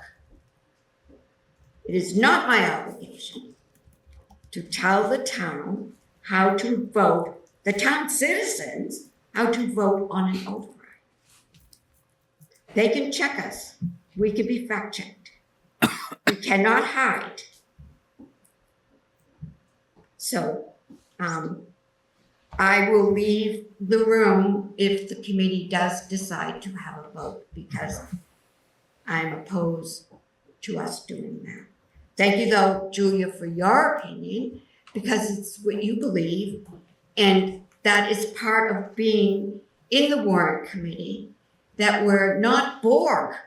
We have opinions, and and they're valid, and we're allowed to express them. And that's what makes us stronger as a committee, that we just do not ever rubber stamp anything. Everyone has a voice. They're always given an opportunity to express their view of whatever they're discussing or we're discussing. And I think I am overly passionate about this, so I think I should probably sign off and allow others to speak. Thank you. Thank you, Judy. Peter, then Liz. Judy, I agree with you 100%. When I was asked to join the Warrant Committee, I was told I should provide information, the best information possible, to the town meeting members and to, therefore, to the taxpayers of what is going on in the town and what is to, and to help them understand what they're voting on. I've read warrants for 35 years that I've been here. I have always agreed with the Warrant Committee because I see them as an independent source of information, of good information that I can use to make my decision. I don't want that to change. If we go one way or the other on this and the town people go that way, our credibility is shot. And I just don't want to see that happen. So that's really my position. I think it's similar to Judy's. I don't see it. Liz? Yeah, so, I mean, by and large, I agree with Peter and Judy. I mean, I think the hard thing is that this is a budgetary question and we are the finance committee. So it's sort of hard because it's kind of right within our wheelhouse. However, I also agree at the same time that because it is a question that's going to be on the election, that everybody needs to make up their own mind and not have this committee tell them kind of how we feel and to influence that. But again, I think that if it were sort of done in the opposite way, I keep saying this, but done in the opposite way, where a town meeting and then the election happened rather than vice versa, maybe that would have changed, my position on that. But I think I understand what Jay and Julia are saying, but I do really agree with Judy that everybody has a right to vote confidentially. And so, I think that that's very important. But also everyone has the right to kind of make up their mind. I think that people can get the information that they need from the town's website or wherever else. But it's hard for me because this is a budgetary issue and we are the finance committee for the town. But nevertheless, on the margin, I agree with Judy and Peter. So I would prefer not to weigh in my personal feelings about it. Steve, sure. Way, and I agree with Peter, with Judy, and with Liz. I feel like we've fulfilled our duty. We were asked, last summer when I was asked to come back in, we were told to stay off Facebook and stop posting opinions and doing all that. And I feel strongly about that. We should not be weighing in on those options. I mean, we need to be seen as independent. That's a big deal. There's a lot of trust in us to do the right thing. And I said it last night, when people read that warrant, they look at it and say, that's how they feel. I'm going to go with it because many of them, that's their source of truth. They're not reading the Milton Times. They're not on all these websites. So I agree with you. I don't want to weigh in on that. I agree too. I agree too. I actually agree too. Judy made some very compelling points that I really appreciate. And I was more saying, there's an argument that could be made. I don't even know that I personally am making it, but I appreciate the points you raised, Judy, and I agree.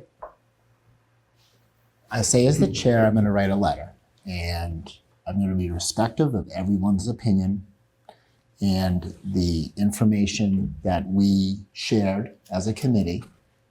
I think our vote tonight is illustrative, I think, of how we feel, or some of us feel about the number.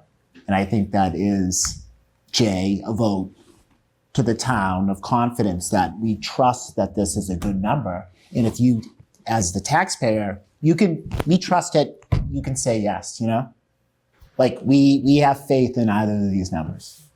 And if you feel as if though you want that override, you vote for the override. And the warrant committee says it's okay. I don't know. Julia? I feel like that's the opposite of what this group just said they wanted to happen. No, I'm just saying in terms of writing the letter, I'm going to look at how the vote came, But you're saying that either option for people. So to my point that we're the finance committee for the town, what you're saying is that either option financially,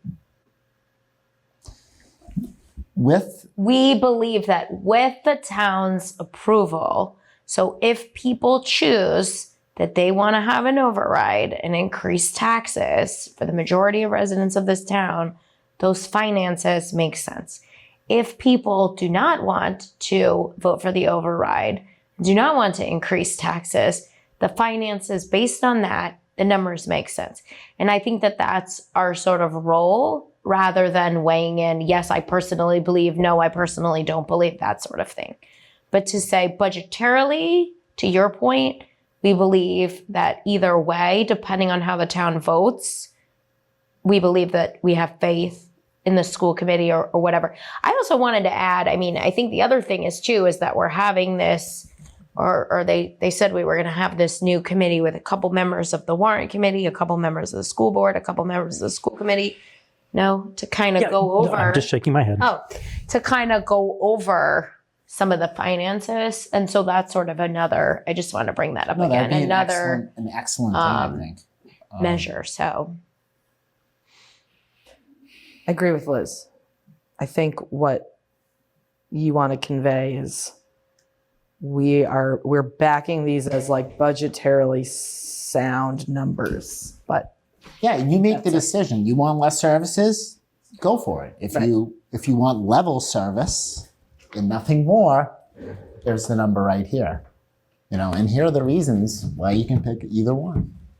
I think addressing what we're going to lose, addressing what could happen.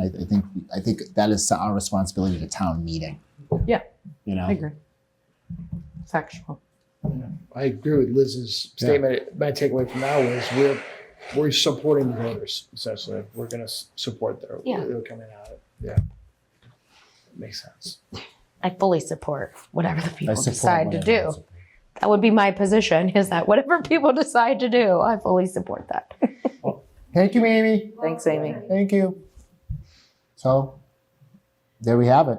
Make a motion to adjourn. Wait, does that mean no Monday? No Monday. When are we going to see each other? Before you actually stop. Yeah, don't do it just yet. No, Judy, I have something for you. Can I talk first? Oh, I was just going over not itinerary. What am I trying to say at this late hour? Where we're at with doing that last article. Thank you, sir. Yeah. Judy, I was going to ask you, could you write the cemetery comment? Oh, I'm so bad at writing comments. Can you just bullet point everything you've learned?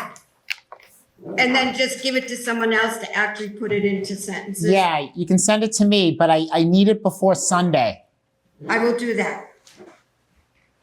Anybody want to help out in the CPC comments? Yeah, I will. You sure? Yes. Yes, I will. Okay, Liz. Because I was paying very close attention. Brian, handle our planning board. Brian, thank you. Our school subcommittee is doing our schools. Judy's going to bullet point cemetery. Liz is going to do CPC. And the lighting bylaw. I've already done mine, right? You've already, yeah. I'm done. I'll be doing the others. You've given me enough. Yeah. Review again if you need. You ready for 39 articles? What's the deadline? I'll definitely do employee benefits, and we can talk about. Do you want what to do other employee ones- benefits? Well, absolutely. Jay, thank And we you. can talk about what other ones I can help out with. Thank you, Jay. Yeah. So Jay will do employee benefits and maybe others. Saying who's doing the planning, but you already did all of that. Yeah. The warrant, I think, is going to go to print Tuesday. Holy moly.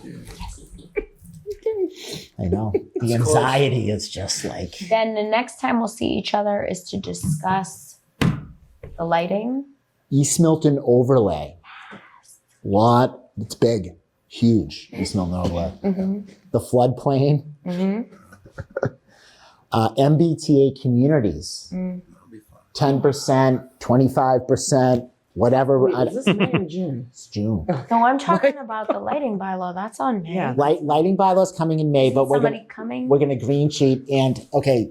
I was saying when we're discussing those other ones, we're gonna try to get our lighting bylaw friend here to discuss that article, and then we can green sheet it like a week before town meeting. When are we going to see each other next? We're gonna see each other. Monday. No, I'm gonna take Monday off. We take a little Like a week break. Yeah, a week. please. I'm going to be posting very soon, and we're going to have to get planning boards coming back in, so we'll have a dual planning board, warrant committee meeting, not the lighting, floodplain, and then MBTA, and so the planning board is going to be running the show here. Excellent. And that is for the June That's town meeting, the planning board? Basically, it's like And the a lighting is fall for and the May. spring. Okay, and the lighting is for May. And the lighting is for May, yeah. But we're going to green sheet that one, Judy, in an effort to get a member of the select board or town council or someone else in here to discuss what changes were made. The article is the same as it was corrected on the floor of town meeting or just previously to that. So there have been no additional changes. Okay. April 15th. June 16th. Okay. April 15th. That's a nice day to come in. Tuesday? Tax day. No. Don't you have paid your taxes? Yeah, Sorry. wait till I mail them on the 15th. I pay. File my extension on the 15th. Brian. I have a recommendation, like, if we don't, like, I think we all thought we should, for the lighting, we should get an expert in. Oh, yeah. If we don't get one in, can we say no, like, put it on the June one, since it's so close? Oh, no, it is. It- Oh, lighting- no. I've already, we lost that battle. You lost that? I lost that battle. You Sorry, tried. committee. Valiantly. I wanted it in June. Yeah. And it was going that way and it fell that way and then it fell back to May. Right. I think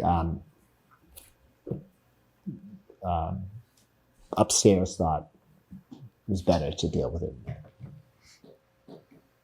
Who are you pointing to upstairs? Just upstairs. Just in general. Yeah, Upstairs just people. upstairs.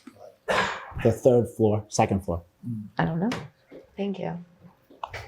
So what's the date? For our next meeting? 14th. Probably the 14th. Is that next week? Take a week off. No, it's the following week. And then the week after that is school vacation. And the week after that is nothing. And then the week after that is town meeting. Lovely. Okay? So we're not meeting till the 4th. 14th. Not going That's to meet what till I the just- 14th. What day is that? It's a Monday. It's Monday. Motion? I thought you moved on. Came up. I made the motion. Might have to do that meeting for me. Okay, Yeah, I second. Second it? Okay. Motion to adjourn? Oh, did. I said Motion that. second. Seconded. No, I made the motion to adjourn a All- long time ago. All in favor? Aye. Aye. Aye. All opposed? None. Thank you, Warrant Committee. Thank you, Town of Milton.